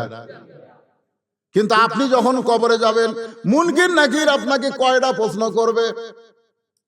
আল্লাহ রাসূল বললেন, বেলাল তোমার ধারণা কি? বেলাল বলতেছে, ইয়া রাসূলুল্লাহ, আমার ধারণা হলো আপনাকে 2টা করবে। রাসূল বললেন, কোন 2টা করবে? বলে, মান রব্বুকা ওয়া মা দীনুকা, এই 2টা প্রশ্ন আপনাকে করবে, কিন্তু ওমান নাবিয়ুকা প্রশ্ন আপনাকে করবে না, কারণ আপনি শুধু নবী না, আপনি হলেন ইমামুল আম্বিয়া। আল্লাহ রাসূল বললেন, বেলাল, মানুষ মরে গেলে কবরে গেলে মুনকির নাকির তাকে প্রশ্ন করবে, কিন্তু আমার যদি মৃত্যু না হয় রে বেলাল, তাহলে আমাকে কেমনে প্রশ্ন করবে? এ কথার দ্বারা বোঝা যায় আমাদের নবী মরা নবী না, আমাদের নবী হলেন হায়াতুন নবী। আল্লাহর বান্দার একটু মনোযোগ দিয়ে শুনবেন। বড় কষ্ট করে মেহনত করে যুবকেরা সিরাত মাহফিল করতেছে, সেই নবী সম্পর্কে আমাদের জানার দরকার আছে না নাই? জোরে কোন আছে না নাই? মা আয়েশা 3টা প্রশ্ন করছে। ও বাবা, 3য় প্রশ্ন হলো, আপনি কি কোরআন দাফন করতে পারবেন? আবু বকর চমকে বলে, আয়েশা, কোরআন কি কোনোদিন দাফন করা যায়? আয়েশা বলতেছে, বাবা আপনি হলেন বাহিরের মানুষ, আপনি ভিতরের খবর জানেন না। ভিতরের খবর হলো, আল্লাহর কোরআনও যেমন, আল্লাহর নবীও হলো তেমন। আবু বকর বলে, আয়েশা, তোর প্রশ্নের উত্তর দেওয়ার প্রস্তুতি আমি নেই নাই। সুবহানাল্লাহ। তুই যে আমাকে 3টা প্রশ্ন করবি, 6 লক্ষ হাদিসের হাফেজ, আমি কি এত জ্ঞানী নাকি? আমি তোর প্রশ্নের উত্তর এখন দিতে পারবো না। এখন নবী তদন্ত করা লাগবে আয়েশা, কারণ লক্ষ সাহাবী বাহিরে অপেক্ষা করতেছে, লক্ষ সাহাবী বাহিরে অপেক্ষা করতেছে। আয়েশা রে, নবী তদন্ত করা লাগবে। এই কথা বলে যখন এক ধাপ সামনে যায়, এমন সময় একটা জান্নাতের কান্না কানে আসতেছে।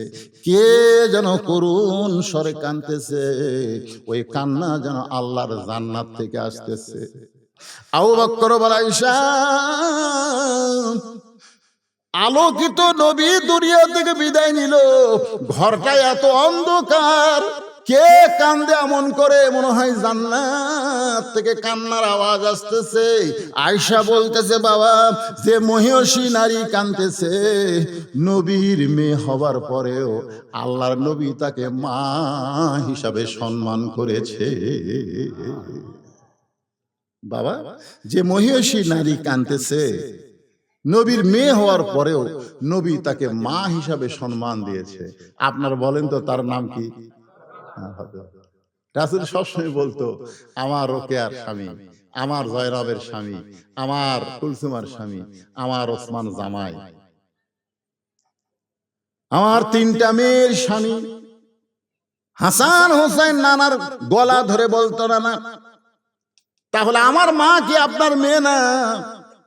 আপনি খালাদের কথা বলেন যে ওইটা কুলসুম আমার মেয়ে, জয়নাব আমার মেয়ে, রোকে আমার মেয়ে, তাহলে ফাতেমা আপনার কে গো? না, আমরা গরিব বলে আমার মাকে কি আপনি মেয়ে বলে স্বীকার করেন না? আল্লাহ রাসূল হাসান হোসেনকে বুকের মধ্যে নিয়ে বলে, ভাই রে, তোদের মা আমার মেয়ে না, তোদের মা হলো আমারও মা।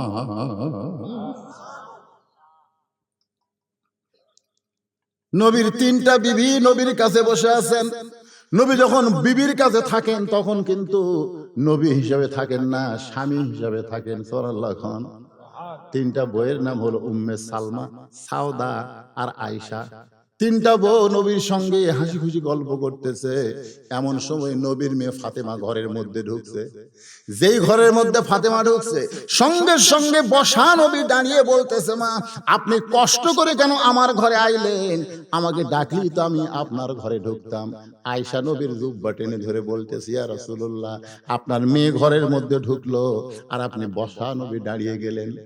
আপনি তাকে মা সম্বোধন করলেন, আপনি সম্বোধন করলেন, ও নবী গো, এমন করে কেন সম্মান করলেন? আল্লাহ রাসূল বললেন, আয়েশা, দুনিয়ার সবাই জানে ফাতেমা আমার মেয়ে, কিন্তু আমি নিজের চোখে দেখেছি ফাতেমা হইল আমার মা। আয়েশা 6 লক্ষ হাদিসের হাফেজা, নবীকে চেপে ধরে বলতেছে, ইয়া রাসূলুল্লাহ, ফাতেমা আপনার মেয়ে, আমরাও জানি, মা হইল কেমনে, একটুকু আমাদের বলবেন না? আল্লাহ রাসূল বললেন, তাহলে শোনো। তাইফের ময়দান থেকে সিরাতে রাসূল, তাইফের ময়দান থেকে রক্তমাখা শরীর নিয়ে কলেমার দাওয়াত দিয়া নবী আমার গোটা দেহ রক্তাক্ত করছে। আজকে বাংলাদেশে কলেমার দাওয়াত দেয়, যদি বলে ভাই কিসের দাওয়াত, কয় কলমার দাওয়াত দেই। কয় বছর হলে দাওয়াত দেন? বলে আমার 20 বছর হয়ে গেছে, 20 বছর কলমার কাজ করতেছি। দিকে পাঞ্জাবি খোলেন তো, কোনো দাগ আছে নাকি? পাঞ্জাবি খুলে দেখে তেল তেলা, তাহলে কি কলমার দাওয়াত দে? তেল তেলা শরীর কেড়ে। সারা জীবন ডিসি আছিল, এসপি আছিল, বুড়া বয়সে দেখি সুদের টাকা ঘুষের টাকা খাইয়া ঢাকাত কয়েকটা বাড়ি বানায়, এখন চিল্লাত বের হচ্ছে, জোরে ঘনকাত বের হচ্ছে। আল্লাহর বান্দারা একটু মনোযোগ দিয়ে শোনেন। তাবলীগ বাল্লিগু আন্নি ওয়ালাউ আয়াত, একটু মনোযোগ দিয়ে শোনেন। তাবলীগের কথা কোরআনেও আছে, হাদিসেও আছে। ওমান আহসানু কাওলাম মিম্মান দা ইলাল্লাহ ওয়া আমিলা সালিহান ওয়া ক্বালা ইন্নানি মিনাল মুসলিমিন। রক্তাক্ত শরীর নিয়ে যখন ঘরের মধ্যে নবীর 3টা মেয়ে একসাথে ঢুকছে। কয় মেয়ে? রোকেয়া জয়নাব আর কুলসুমা ঘরের মধ্যে ঢুকি বলতেছে, বাবা আপনাকে বললাম আমাদের মা খাদিজা কয়েকদিন আগে দুনিয়া থেকে বিদায় নিয়েছে, আপনি তাইফে যান না বাবা, তাইফের মানুষ ভালো না। এই দেখেন এত পাথর আপনাকে মারছে, গোটা দেহ রক্তাক্ত হয়ে গেছে, এই কষ্ট আপনি কেমনে সহ্য করবেন? তিনটা মেয়ে নবীকে বলতেছে এই কষ্ট আপনি কেমনে সহ্য করবেন? রাসূল বলে, আয়েশা আমার তিনটা মেয়ে যখন ঘর থেকে বের হয়ে যায়, এমন সময় ফাতেমা ঘরের মধ্যে ঢুকে দরজা বন্ধ করে দেয়। ফাতেমা ঘরের মধ্যে ঢুকে দরজা বন্ধ করে দেয়। আল্লাহ রাসূল বললেন, ফাতেমা দরজা বন্ধ করলি কেন? ফাতেমা বলে, বাবা মারেফতের কিছু আলোচনা আছে, শরীয়তের আলোচনা না, মারেফতের কিছু আলোচনা আছে। রাসূল বলে, ফাতেমা কি আলোচনা করবি? বলে, আপনার সঙ্গে না, আপনার আল্লাহর সাথে। আপনার আল্লাহ ইব্রাহিম নবীর জন্য নমরুদের আগুনের চুলা শান্তির বাগান বানায় দেয়, আপনার আল্লাহ মুসা নবীর জন্য সাগরকে রাস্তা বানায় দেয়। কিন্তু আপনার আল্লাহ কি জানে না এই বছর আপনার চাচা মারা গেছে, এই বছর আপনার দরদের বিবি খাদিজা আমার মা মারা গেছে, আর সেই বছর আপনি তাইফে গেলেন, তাইফের পাথরগুলো কি আপনার আল্লাহ তুলা বানাবার পারলো না? ওরা পাথর মারলো, কিন্তু এই পাথর যদি আপনার গায়ে তুলা হয়ে লাগতো তাহলে গা দিয়ে রক্ত বের হতো না। বাবা রক্তাক্ত দেহ দেখার পর আমার কলিজা দিয়ে রক্ত ঝরতেছে, বাবা এই কষ্ট আমি কেমনে সহ্য করব? তিন মেয়ে বলেছে এই কষ্ট আপনি কেমনে সহ্য করবেন? আর ফাতেমা কান্দার কয় এই কষ্ট আমি কেমনে সহ্য করব? আমার কলিজা দিয়ে রক্ত ঝরতেছে। রাসূল বলে, আয়েশা রে, দরজা খুলে বাইরে গেল, উঠানে পানি গরম করতেছে, জয়তুনের তেল গরম করতেছে, আর দুই হাত বুকে মারতেছে আর বলতেছে, আল্লাহ আপনি যদি বাবা থাকতো, আল্লাহকে বলতেছে আপনার বাবা যদি আজকে তাইফে যাইতো আর তাইফবাসী যদি আপনাকে পাথর মারতো, আপনার বাবাকে পাথর মারতো, তাহলে আপনার কেমন লাগতো? আল্লাহ আপনার বাবা নাই, এই জন্য আমার বাবার চিন্তা আপনি করলেন না। রাসূল সিল্লাই বলে, ফাতেমা আল্লাহর সঙ্গে এমন কথা বলা যায় না। ফাতেমা বলতেছে, মায়ের পেটে থাকতেই তো মা ফেরাছেন, আপনি বাবার দরদ কি বুঝবেন? পানি গরম করে জয়তুনের তেল গরম করে ঘরের মধ্যে সে আবার দরজা বন্ধ করে দেয়। রাসূল বলে, ফাতেমা আবার কেন দরজা বন্ধ করলি মা? ফাতেমা বলে, বাবা আপনাকে একটু গোসল করার লাগবে বাবা, এই জন্যই দরজা বন্ধ করে দিলাম। আল্লাহ রাসূল বলে, আয়েশা আমার গায়ের জুব্বা খুলে ফাতেমার উরাতকে বালিশ বানায় আমাকে শোয়া দিয়া, ওই গরম পানির মধ্যে নরম কাপড় চুবড়ায়া চুবড়ায়া তায়েফবাসী যত জায়গায় আমাকে আঘাত করেছে প্রত্যেকটা জায়গা পরিষ্কার করে ওই গরম জয়তুনের তেল নরম হাত দিয়ে ফাতেমা যখন আমার দেহের ক্ষতস্থানে লাগায় দেয়, কখন যেন ফাতেমার উরাতকে বালিশ বানায় ঘুমায় গেছি। এত শান্তির ঘুম আমি কোনোদিন পারি নাই। ওই ঘুমের মধ্যে স্বপ্নে দেখি আমার মা আমেনা এসে আমার শিওরের পাশে দাঁড়ায় দাঁড়ায় কান্দে। 6 বছর বয়সে যেই মা বিদায় হয়ে গেছে, সেই মা যখন কাঁদতেছে, আমি স্বপ্নের মধ্যে বললাম, মা আপনি যখন সন্তানকে দেখতে আইছেন আপনাকে আর ছাড়বো না, এই বলে মা বলে যখন খপ করে হাত ধরেছি, এমন সময় ফাতেমা আমার কপালে চুমা দেয়। ফাতেমার চোখের গরম পানি আমি নবীর চোখের মধ্যে ঢুকে যায়। আমি বললাম, মা তুই খালি কান্দিস কেন মা? ফাতেমা বলে, বাবা আপনি স্বপ্ন দেখছেন, আপনি স্বপ্নে মা বলে আমার হাতটা চাইপা ধরেছেন, এই দেখেন বাবা এখন পর্যন্ত আমার হাতটা তো আপনি চাইপা ধরে বসে আছেন। আল্লাহ রাসূল বলে, ফাতেমা স্বপ্নে মা বলে যদি তোর হাত চাইপা ধরি, তাহলে তুই শুধু আমার ফাতেমা না, তুই হইলি আমার মা আমেনা। আবু বকর বলতে চাইছেন, আমি যে নবী তদন্ত করার জন্য ঢুকেছি। আয়েশা বললেন, ফাতেমা তুমি হলা পর্দানিশী, আমার বাবা হলো পরপুরুষ, আমার বাবা যখন নবী তদন্ত করবে তুমি একটু অন্দর মহলে যাও, জোরে কোন সুবহানাল্লাহ। আবু বকর 1 নম্বর মানুষ, সে মানুষ হলো পরপুরুষ, জোরে কোন কি পুরুষ? কথা কয় না কি পুরুষ? এখন আমাদের বাংলাদেশে অনেক মুরিদের বইয়ের কাছে পীর সুপুরুষ, মুরিদের বইয়ের কাছে পীর বাবা, এটা বাবা, এটা বাবা, বাবা আবু বকরের মতন 1 নম্বর। মা বোনেরা যারা পর্দা আছেন শোনেন, মায়েশা বলতেছেন আমার বাবা হলেন পর পুরুষ, তুমি একটু অন্দর মহলে যাও, কারণ দুনিয়াতে যত নারী আছে সমস্ত নারীর পর্দা একত্র করলে মা ফাতেমার পর্দার সমান হবে না। জোরে কোন ঠিক কিনা? এই জন্য প্রত্যেকটা মাওলানা সানি খুতবায়ে জুমার দিনে বলে সাইদাতুন নিসায়ে আহলুল জান্নাহ ফাতেমাতুজ জোহরা। জোরে কোন না সুবহানাল্লাহ। গভীর রাত্রে আলীকে বুকের মধ্যে নিয়ে ফাতেমা কাঁদতেছে। আলী কয় কান্দো কেন? স্বামীকে বুকের মধ্যে নিয়ে কেউ কান্দে, বলে আল্লাহ আমার দোয়া কবুল করছে গো। আলী কয় দোয়া যদি কবুল করে তাহলে আনন্দ করো। বলে কি দোয়া জানেন? বলে কি দোয়া? বলে আল্লাহ আমার পর্দা কবুল করছে। আল্লাহ আবার বলছে পর্দার মধ্যেই ফাতেমা তোমার মৃত্যু হবে। আলী বলতেছে আনন্দ করো যে সারা জীবন পর্দা করলো, পর্দার মধ্যেই তার মৃত্যু হবে, এটা তো ভালো। অনেক লোক সারা জীবন পর্দা করে অ্যাক্সিডেন্ট করে যখন রাস্তায় কোনো মেয়ে মানুষ মরে গোটা শরীর উলঙ্গ হয়ে যায়। জোরে করে কথা হয় না?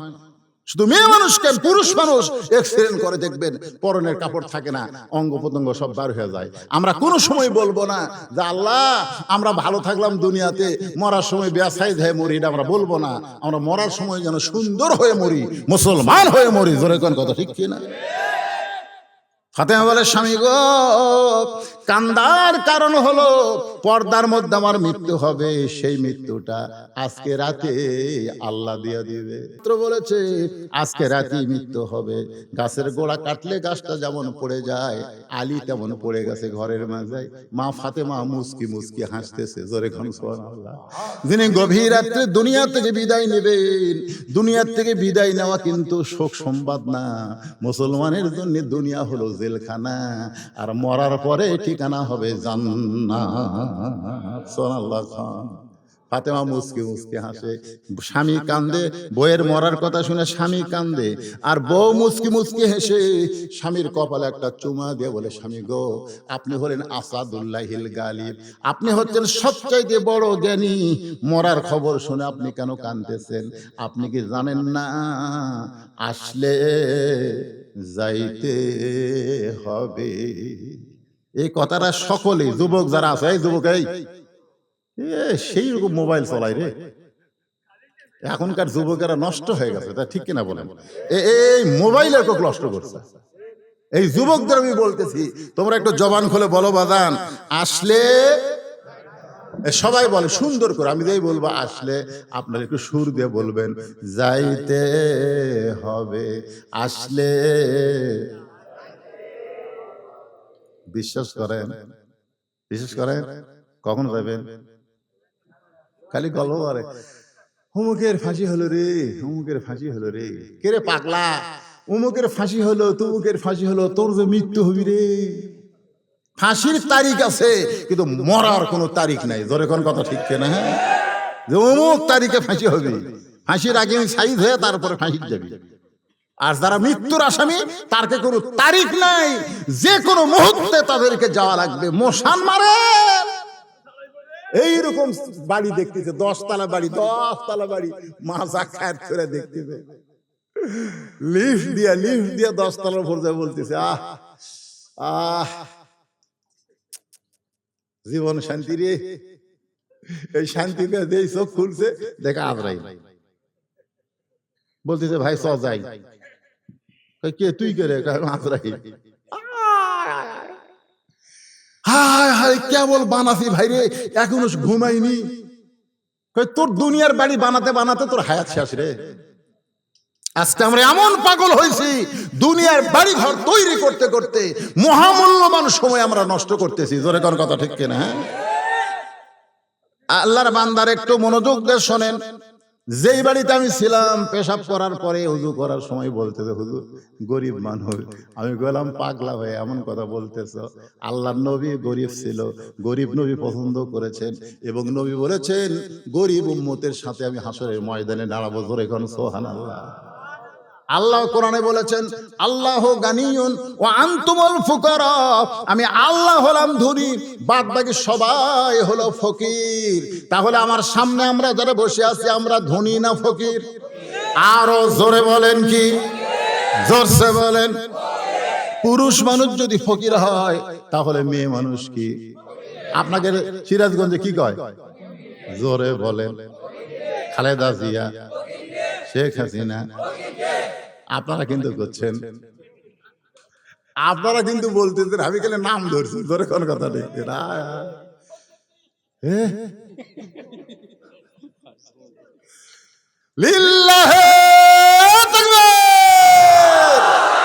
কোরআনের পক্ষে কথা বলতে আল্লাহর বান্দাদের কোন আপত্তি নাই, সে প্রধানমন্ত্রী হোক আর সাবেক প্রধানমন্ত্রী হোক, ধরে কোন কথা ঠিক কিনা?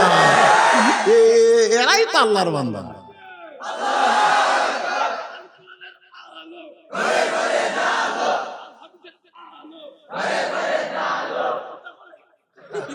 মাশাআল্লাহ মাশাআল্লাহ।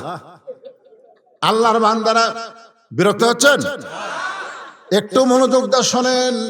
গভীর রাত্রে আমার মা বোনেরা যারা পর্দার অন্তরালে, তাদের জন্য একটু ওয়াজ করার দরকার আছে না নাই? সিরাতে রাসূলের মধ্যে হয়তো তাদের ওয়াজ না পাইলে, মা ফাতেমা কিন্তু সিরাতের বাহিরে না, নবীর মেয়ে, নবীর মা, সেই মা ফাতেমার কথা বলতেছি। কপালে চুম্বন দিয়া বলে, স্বামী গো, আসলে যাইতে হবে, আসলে যাইতে হবে, তবে আপনি এমন করে কাঁদবেন না, আমি যাওয়ার পরে আমার 3টা চাওয়া পুরা করা লাগবে। আলী কান্দের বলে, ফাতেমা, দুনিয়াতে গরিব ছিলাম বলে তুমি কিছুই চাইলা না, মরার পরে তুমি কি চাইবা ফাতেমা? বলে 1 নম্বর চাও। এই মা বোনেরা শোনেন, আপনারা ভালো করে শোনেন। 1 নম্বর চাও হলো রাতে মারা যাব, রাতের অন্ধকারে দাফন করা লাগবে, রাত্রে মৃত্যুবরণ করব পর্দার ভিতরে, আর দিনের বেলা বেপর্দায় দাফন করবেন। এটা চলবে না। মেয়ে মানুষের কোনো জানাজার দরকার হবে না, আমার জন্য কোনো জানাজার ব্যবস্থা করবেন না। আলী বলতেছে, ফাতেমা, লক্ষ মানুষ তোমার জানাজায় দোয়া করবে। বলে, লক্ষ মানুষের দোয়া আমার দরকার নাই, কারণ দুনিয়ার সব মানুষ যদি বলে ফাতেমা ভালো, আর আপনি যদি বলেন ভালো না, মানুষের দোয়া দিয়ে ফাতেমার কোনো লাভ হবে না। আর দুনিয়ার তামাম মানুষ যদি বলে ফাতেমা খারাপ, আর আপনি যদি বলেন আমার বউ ফাতেমা ভালো, এক স্বামীর সার্টিফিকেটে ফাতেমার 8টা জান্নাতের দরজা খুলে গেল। আমার মায়েদেরকে বলবো, মা, দুনিয়ার মানুষের ভালো দরকার নাই, আপনার স্বামী আপনাকে ভালো বলে কিনা সেই চেষ্টা সব সময় করবেন। ফাতেমা বলতেছে, স্বামী গো, আমার 3 নম্বর চাহিদা হলো আমার লাশটা কিন্তু খাটনিতে তুলবেন না, কারণ খাটনিতে তুলবার গেলে 4 জন পুরুষ আমাকে কাঁধে নেওয়া লাগবে। খাটনি কাঁধে নিতে হবে কয়জন? আমি ফাতেমার দেহের কত ওজন এটা দুনিয়ার কোনো পর পুরুষ জানুক, আমি ফাতেমা চাই না, আমি ফাতেমা চাই না। আমার বাবা যদি দুনিয়াতে থাকতো, মরা মেয়ের লাশের খাটনি বাবা কাঁধে নিবার পারতো, কারণ নবী দুনিয়াতে থাকতে নবীর 2টা মেয়ে মারা গেছে, একটা হলো রোকেয়া আর একটা হলো জয়নাব, একটা হলো রোকেয়া আর একটা হলো জয়নাব। এই 2টা মেয়ে কিন্তু নবী দুনিয়াতে থাকতেই তারা মারা গেছে। 2টা মেয়ে নবী থাকতে জীবিত ছিল, একটা হলো ওসমান রাদিয়াল্লাহর বউ কুলসুমা, আর একটা হলো হযরত আলীর বিবি ফাতেমা। এখন ফাতেমা বলতে, স্বামী গো, আমার হাসান হোসেন যদি বড় হইতো, মায়ের লাশের খাটনি কাঁধে নিবার পারতো, কারণ মায়ের লাশ সন্তান কাঁধে নিলে কোনো সমস্যা নাই, মেয়ের লাশ বাবা কাঁধে নিলে কোনো সমস্যা নাই। কিন্তু 6 মাস আগে আমার বাবা বিদায় হয়ে গেছে, আমার হাসান হোসেন এত ছোট, ওরা পারবে না, আপনি আমাকে একটু কাঁধে করে, স্বামী গো, কারণ আপনি আমার সব দেখেছেন, আপনি আমারে কাঁধে করে জান্নাতুল বাকির পূর্ব কোণায় সবুজ রঙের একটা বাতি জ্বলবে। সুবহানাল্লাহ। জান্নাতুল বাকির পূর্ব কোণায় সবুজ রঙের একটা বাতি জ্বলবে, ওই বাতি বরাবর আমাকে দাফন করবেন। আবু যর গিফারি কবর খুঁড়তে গেছিল কিন্তু পারে নাই, হযরত আলী ফাতেমাকে কাঁধে করে নিয়ে গভীর রাতে জান্নাতুল বাকির গোরস্থানে দাফন করে 2টা হাত আল্লাহর দিকে তুলে বলতেছে, আল্লাহ, শুধু কষ্ট দিয়েছি নবীর কলিজার টুকরা, কত ধনী ধনী যুবকেরা ফাতেমাকে বিয়ে করতে চাইছিল, কিন্তু তুমি আল্লাহ ঘটকালি করে আমি গরিবের সঙ্গে ফাতেমার বিয়ে হলো, দুনিয়ার জীবনে সুখ দিবার পারিনি। আল্লাহ, আজকে গভীর রাত্রে কবরে দাফন করে তোমার কাছে কান্দি, আমার ফাতেমাকে তুমি কবুল করে না। এই দোয়া করার পর সঙ্গে সঙ্গে তাকায় দেখে সামনে কয়েকটা পুরাতন কবর। এই মাত্র ফাতেমার কবর দিয়ে কবরের সামনে দোয়া করতেছে। দোয়া শেষ হওয়ার সঙ্গে সঙ্গে নতুন কবর আর নাই, সামনে কয়েকটা পুরাতন কবর দেখতে পায়।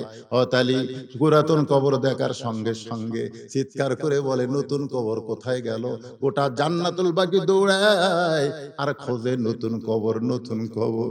কে যেন ডাক দিয়ে বলে, আলী রে, আমার ফাতেমা হলো পর্দানিশী, আমার ফাতেমা হলো পর্দানিশী।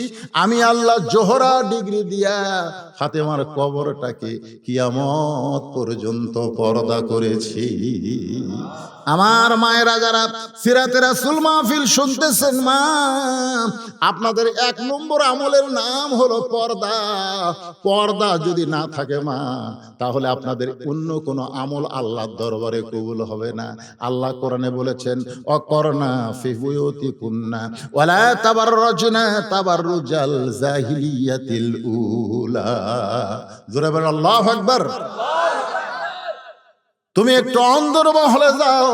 যেই মাত্র ফাতেমা অন্দর মহলে গেছে, এমন সময় আবু বকর তদন্তের জন্য নবীর কাছে, সুবহানাল্লাহ, নবীর কাছে গিয়া দেখে পায়ের কাছে, নবীর পায়ের কাছে হোসাইন দাঁড়ায়া কাঁদতেছে, আর মাথার কাছে হাসান দাঁড়ায়া কাঁদতেছে। দুইটা ভাই শুধু নানা নানা নানা বলে ডাকতেছে। ওমর ফারুক বললেন, ইয়া রাসূলুল্লাহ, যোহরের নামাজের সেজদা এত লম্বা হলো কেন? প্রথম সেজদায় আমরা 3 বার সুবহান রাব্বিল আলা, 3 বার সুবহান রাব্বিল আলা বললাম, কিন্তু দ্বিতীয় সেজদায় 100 বার সুবহান রাব্বিল আলা বলি, তাও আপনি সেজদা তোলেন না। ওগো নবী গো, এত লম্বা সেজদা কেন দিলেন একটু যদি বলেন।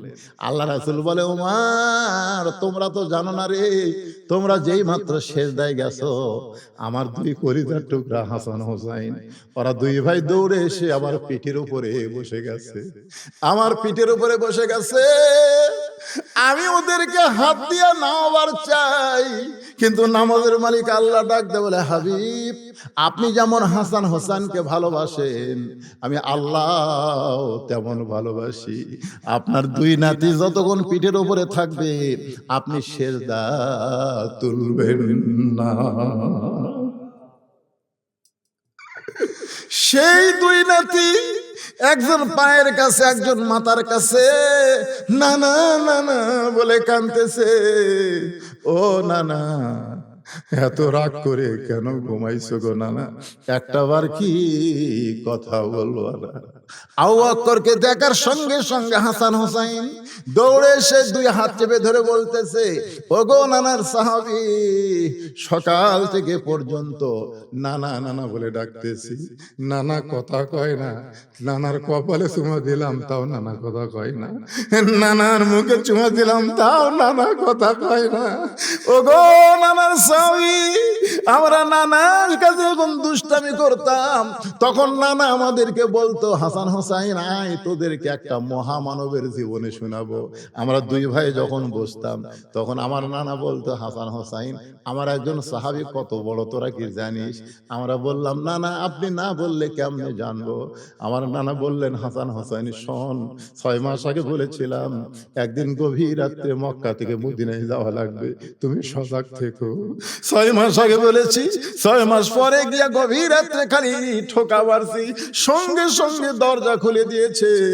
গাড়ে সুরের ভিতরে আমার শরীর দুর্বল হয়ে গেল, আমি তার উরাতকে বালিশ বানায় ঘুমিয়ে গেছি। সে ঘুমায়নি রে হাসান হোসাইন, একটা সিদ্দিরের মুখে পা লাগায় দিলে বিষাক্ত সাপ তাকে কয়েকবার কামড় মারছে, তার চোখের পানি আমার গালে পড়ে আমি চেতন পাইছি। হাসান হোসাইন কান্দের বলে, না সেই সাহাবী কে গো নানা, যে জীবনের চাইতে তোমাকে বেশি ভালোবাসে? নানা বললেন, হাসান হোসাইন সেই মহামানব হলো আমার আবু বকর। হাসান হোসাইন বলে না, আবু বকর আপনার কথা এতবার আবার নানা বলেছে, নানা গল্প করেছে, আজকে নানা এমন ঘুম কেন দিল? আপনি মেহেরবানি করে একটু নানাকে ডাক দেন। আবু বকর আস্তে করে হাঁটু গেড়ে বসে নবীর কপালে একটা চুমা দিলেন। নবীর কপালে একটা চুমা দিয়ে বললেন, ওমর তুমি যা বলেছো ঠিক বলেছো, আমিও তোমার সঙ্গে একমত। সুবহানাল্লাহ জোরে কও।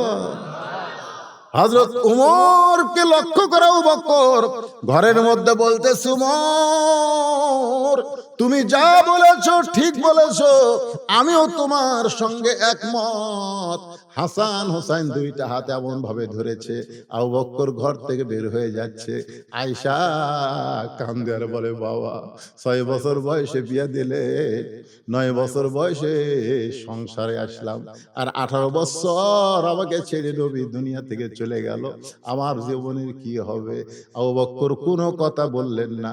হাসান হোসেন দুইটা হাত চেপে ধরে আছে। দরজা খুলে যখন বের হয়েছে, সমস্ত সাহাবী চিল্লায় বলতেছে, তদন্তের রিপোর্ট কি? দাফন হবে না ডাক দিলে চেতন পাবে? আবু বকর চিল্লায় বলে, রে নবীর সাহাবীরা, তোমরা কি জানো না দুইজন আমার হাত ধরে আছে? এরা কে? এদের কি তোমরা চিনো না? এরা হলো সাইয়্যিদুশ শাবাবে আহলিল জান্নাহ, হাসান হোসাইন রাদিয়াল্লাহু তাআলা আনহুমা। জান্নাতি যুবকদের সরদার হবে দুইজন, একটা হলো হাসান আর একটা হলো হোসাইন। দুইজন সরদার, জান্নাতের সরদার আমার দুই হাত ধরে আছে। আমি তদন্ত করেছি, কিন্তু এদের সামনে আমি রিপোর্ট দিবার পারবো না।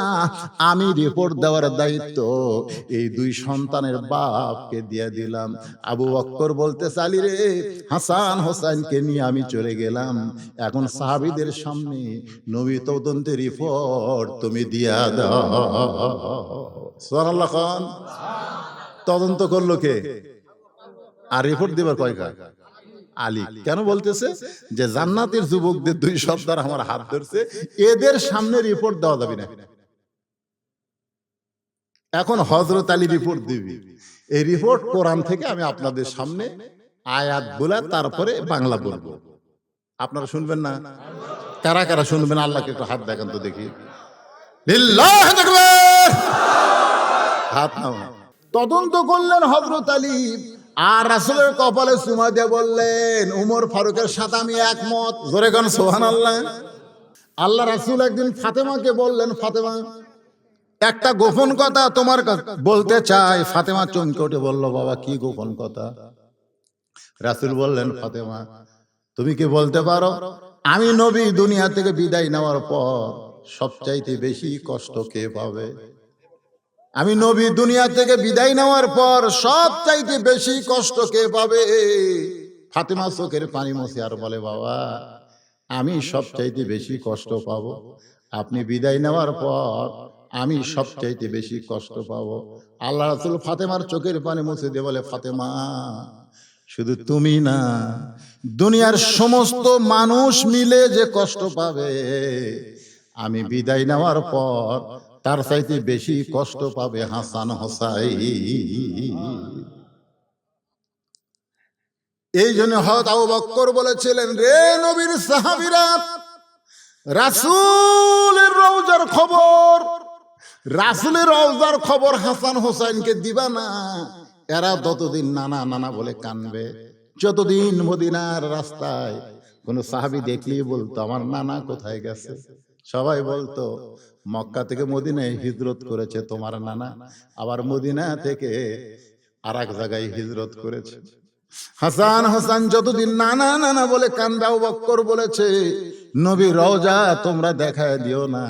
এরা দুই ভাই যদি রওজার পাশে গিয়া নানা নানা বলে কান্দে, আমার নবীর আরামের ঘুম ভাঙ্গে যাবে। সুবহানাল্লাহ। আবু বকর হাসান হোসেনকে নিয়ে যখন চলে যায়, এমন সময় কোরআনের আয়াত যেটা দিয়ে আমি ওয়াজ শুরু করেছিলাম, মা কানা মুহাম্মাদুন আবা আহাদিম মির রিজালিকুম ওয়ালাকির রাসূলুল্লাহি ওয়া খাতামান নাবিয়্যিন। সুবহানাল্লাহ খান। এর ফাঁকে আর একটা আয়াত বলেছিলাম, লাকাদ কানা লাকুম ফি রাসূলিল্লাহি উসওয়াতুন হাসানা। নবী হযরত আলী তদন্তের রিপোর্ট দিয়ে বলতেছে, নবী কোনদিন মরতে পারে না। আল্লাহ থাকবে যতদিন, নবীও থাকবে ততদিন।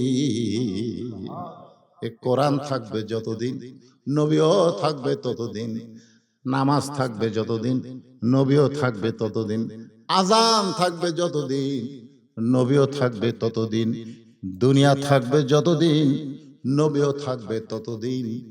মুহাম্মদ একজন মানুষ, হাসান হোসেন নানা দুনিয়া থেকে বিদায় নিতে পারে, ফাতেমার বাবা দুনিয়া থেকে বিদায় নিতে পারে, আলীর শ্বশুর দুনিয়া থেকে বিদায় নিতে পারে, কিন্তু নবী কোনোদিন বিদায় নেবে না।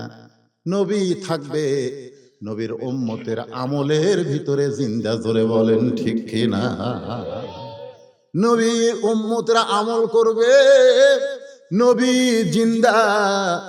আমল ছেড়ে দিবে, নবী মুর্দা হয়ে যাবে। বাজান একটু খেয়াল করেন, যখন নবী মক্কা বিজয় করলেন, মক্কা বিজয় করার পরে আল্লাহ রাসূল সর্বপ্রথম বললেন, আল্লাহর কাবা ঘর আমরা তাওয়াফ করব। কাবা ঘর তাওয়াফ করতে করতে এক সময় নবী বললেন, আমরা যেই ঘর তাওয়াফ করতেছি এই ঘরের খবর আমাদের আগে জানা লাগবে। আল্লাহর ঘর, সেই ঘরের দরজা আছে না নাই? দরজা খুলে নবী দেখলেন 360টা মূর্তি কাবা ঘরের মধ্যে ঢুকেছে। ওমর ফারুক বললেন, সি সি, আল্লাহর ঘরের মধ্যে কাফেরদের মূর্তি। রাসূল বলে, ওমর, কাবা ঘর ভালো থাকবে যতদিন, আল্লাহওয়ালা মানুষ কাবার পাশে থাকবে যতদিন। আল্লাহওয়ালারা যদি কাবার পাশে না থাকে, তাহলে আল্লাহর ঘরের মধ্যেও কাফেরদের মূর্তি ঢোকে। আজকে নবীর সুন্নাত যদি আমাদের কাছে না থাকে, তাহলে ওই খ্রিস্টানদের, ইহুদের সংস্কৃতি আমাদের মধ্যে চলে আসবে। জোরে কোন কথা ঠিক কিনা? জান্নাতি যুবকদের সর্দার হাসান হোসেন হবে, মেসি নেইমার কোনোদিন জান্নাতের সর্দার হবে না। আজকে বাংলাদেশের যুবকেরা মেসি নেইমারকে নিয়ে পাগল। মেসির জার্সি পরে, নেইমারের জার্সি পরে, আর্জেন্টিনার পতাকা টাঙ্গায়, ব্রাজিলের পতাকা টাঙ্গায়। তোমরা জানো বিশ্বকাপ যখন খেলা হলো তখন কিন্তু শীতকাল ছিল। তোমরা এত লম্বা লম্বা পতাকা সিরাজগঞ্জে টাঙ্গাইছিলে, ওই পাঙ্গাসি থেকে শুরু করে এত পতাকা তোমরা টাঙ্গাইছো। ওই পতাকার টাকা যদি গরিবদের তোমরা দিয়া দিতে, শীতের কাপড়, আল্লাহ রাসূল বলেছেন, মুকসির উরিয়ান, যারা গরিবদেরকে বস্ত্র দেয় আল্লাহর জান্নাত তাদের জন্য আশা করে থাকে। এই জন্য বিদেশি সংস্কৃতি আমরা গ্রহণ না করে নবীর সুন্নাত যদি আমরা গ্রহণ করি, তাহলে নবী জিন্দা। নবী মদিনায় নাই, নবী আছে আমাদের কলিজায়। দিলের আয়না খুলে, দিলের আয়না খুলে দেখ না চে সোনার মদিনা। একটু চোখ বন্ধ করে দিলের আয়না খুলে দেখ না চে সোনার মদিনা। কলিজায় বসত করে মানুষ একজনা। তিনি হলেন আমাদের সুন্নাত, তিনি হলেন আমাদের আদর্শ, তিনি হলেন আমাদের শাফিউল মুজনিমিন। আল্লাহ আজকের মাহফিলকে কবুল করুন। সকলে বলে আল্লাহুম্মা আমিন। আস্তাগফিরুল্লাহাল্লাযী লা ইলাহা ইল্লা হুয়াল হাইয়ুল কাইয়্যুম ওয়া আতুবু ইলাইহি। আচ্ছা ঠিক আছে, 2470 টাকা আপনারা দিয়েছেন, এই চাওয়া মাত্রই, এই বাদি তারপরে আনেননি, তারপরেও কিন্তু কম হয়নি। 2470 টাকা আপনারা দিয়েছেন, আল্লাহ কবুল করুক। আল্লাহুম্মা আমিন। আল্লাহুম্মা আনতাস সালাম ওয়া মিনকাস সালাম, তাবারাকতা ইয়া যাল জালালি ওয়াল ইকরাম। আয় আল্লাহ, তোমার যুবক বান্দারা, যুবকেরা গান বাজনা না করে সুন্দর একটা মাহফিলের আয়োজন করেছে। আল্লাহ, দুদিন ব্যাপী মাহফিলের সমাপনী রজনীতে আল্লাহ তোমার বান্দা বান্দিদেরকে সঙ্গে করে নিয়ে রাত 12টার পর রহমতের দরজায় ফকির হয়ে দোকানে হাত তুলেছে। আল্লাহ মেহেরবানি করে আজকের মাহফিল আমাদের সকলের হেদায়েতের জন্য, নাজাতের জন্য, জান্নাতের জন্য, রাসূলের উম্মত হওয়ার জন্য আল্লাহ তুমি কবুল করে নাও। আজকের মাহফিলের শুরু থেকে শেষ পর্যন্ত যতটুকু আলোচনা হয়েছে আল্লাহ এর মধ্যে ত্রুটি হলে ভুল হলে মাফ করে দাও, এর জাহাদিয়া মঞ্জুর করো। সোনার মদিনায় নবী পাকের রওজা মুবারকে আল্লাহ তুমি কবুল করে নাও। তামাম আম্বিয়ায়ে কেরাম, সাহাবে কেরাম, উম্মাহাতুল মুমিনিন, শহীদ শহীদান, জান্নাতুল বাকি, জান্নাতুল মাওসহ পৃথিবীর যত গোরস্থানে, ইসলামপুর গোরস্থানে যত মুর্দা শুয়ে আছে আল্লাহ, সকলের কবরে আজকের সওয়াবকে আপনি কবুল করে। আয় আল্লাহ তাআলা, আমরা যারা হাত তুলেছি, আমাদের জনম দুঃখনি মা যাদের কবরে গেছে, ছোট্ট একটা শব্দ হলো মা। মা যাদের কবর গেছে আল্লাহ মেহেরবানি করে মায়ের কবরটা জান্নাতের টুকরা বানায় দাও। বাবার বাড়ি ঘর সবই আছে, আমি সহ আমরা যারা বাবা হারা এতিম হয়ে গেছি আল্লাহ, বাবার কবরটাকে জান্নাতের টুকরা বানায় দাও। দাদা দাদি নানা আত্মীয় স্বজন শ্বশুর শাশুড়ি যাদের কবরে গেছে আল্লাহ, কবরবাসীদের মাফ করে দাও। আল্লাহ আমার মায়েরা পর্দার অন্তরালে বসে বসে ওয়াজ শুনেছি আল্লাহ, আবিদা সালিহা পর্দানিশি কবুল করে মা ফাতেমার চরিত্র দান করে দাও। আমাদের মধ্যে আমরা কেউ অসুস্থ আছি আল্লাহ, আল্লাহ সুস্থতার নিয়ামত দান করো। যে যুবকেরা কষ্ট করে মেহনত করে টাকা পয়সা খরচ করে আজকের জান্নাতের বাগান লাগাইছে, এই সকল যুবকদেরকে আল্লাহ তুমি হেদায়েতের মালা পরায়া দাও। এই যুবকগুলোকে আল্লাহ তুমি 5 ওয়াক্ত নামাজি কবুল করো। এই যুবকদের মধ্যে লেখাপড়া যারা করে মাথার জেহানি শক্তি বাড়ায় দাও, যারা পরীক্ষা দিবে ভালো রেজাল্ট করার তৌফিক দাও, যারা খেতে খামারে কাজ কাম করে তাদের শরীরের সুস্থতা দান করো, যারা ব্যবসা বাণিজ্য করে ব্যবসা বাণিজ্যের বরকত দাও। আল্লাহ যারা বেকার যুবক আল্লাহ তাদের রিজিকের একটা ব্যবস্থা তুমি করে দাও আল্লাহ। আল্লাহ যুবকদেরকে মিলে মিশে থাকার তৌফিক দাও আল্লাহ। অশ্লীলতা থেকে যুবকদেরকে আল্লাহ তুমি হেফাজত করো আল্লাহ। ইসলামপুর কত সুন্দর নাম, ইসলামপুরের মসজিদ 5 ওয়াক্ত নামাজে মুসল্লি ভরপুর করে দাও।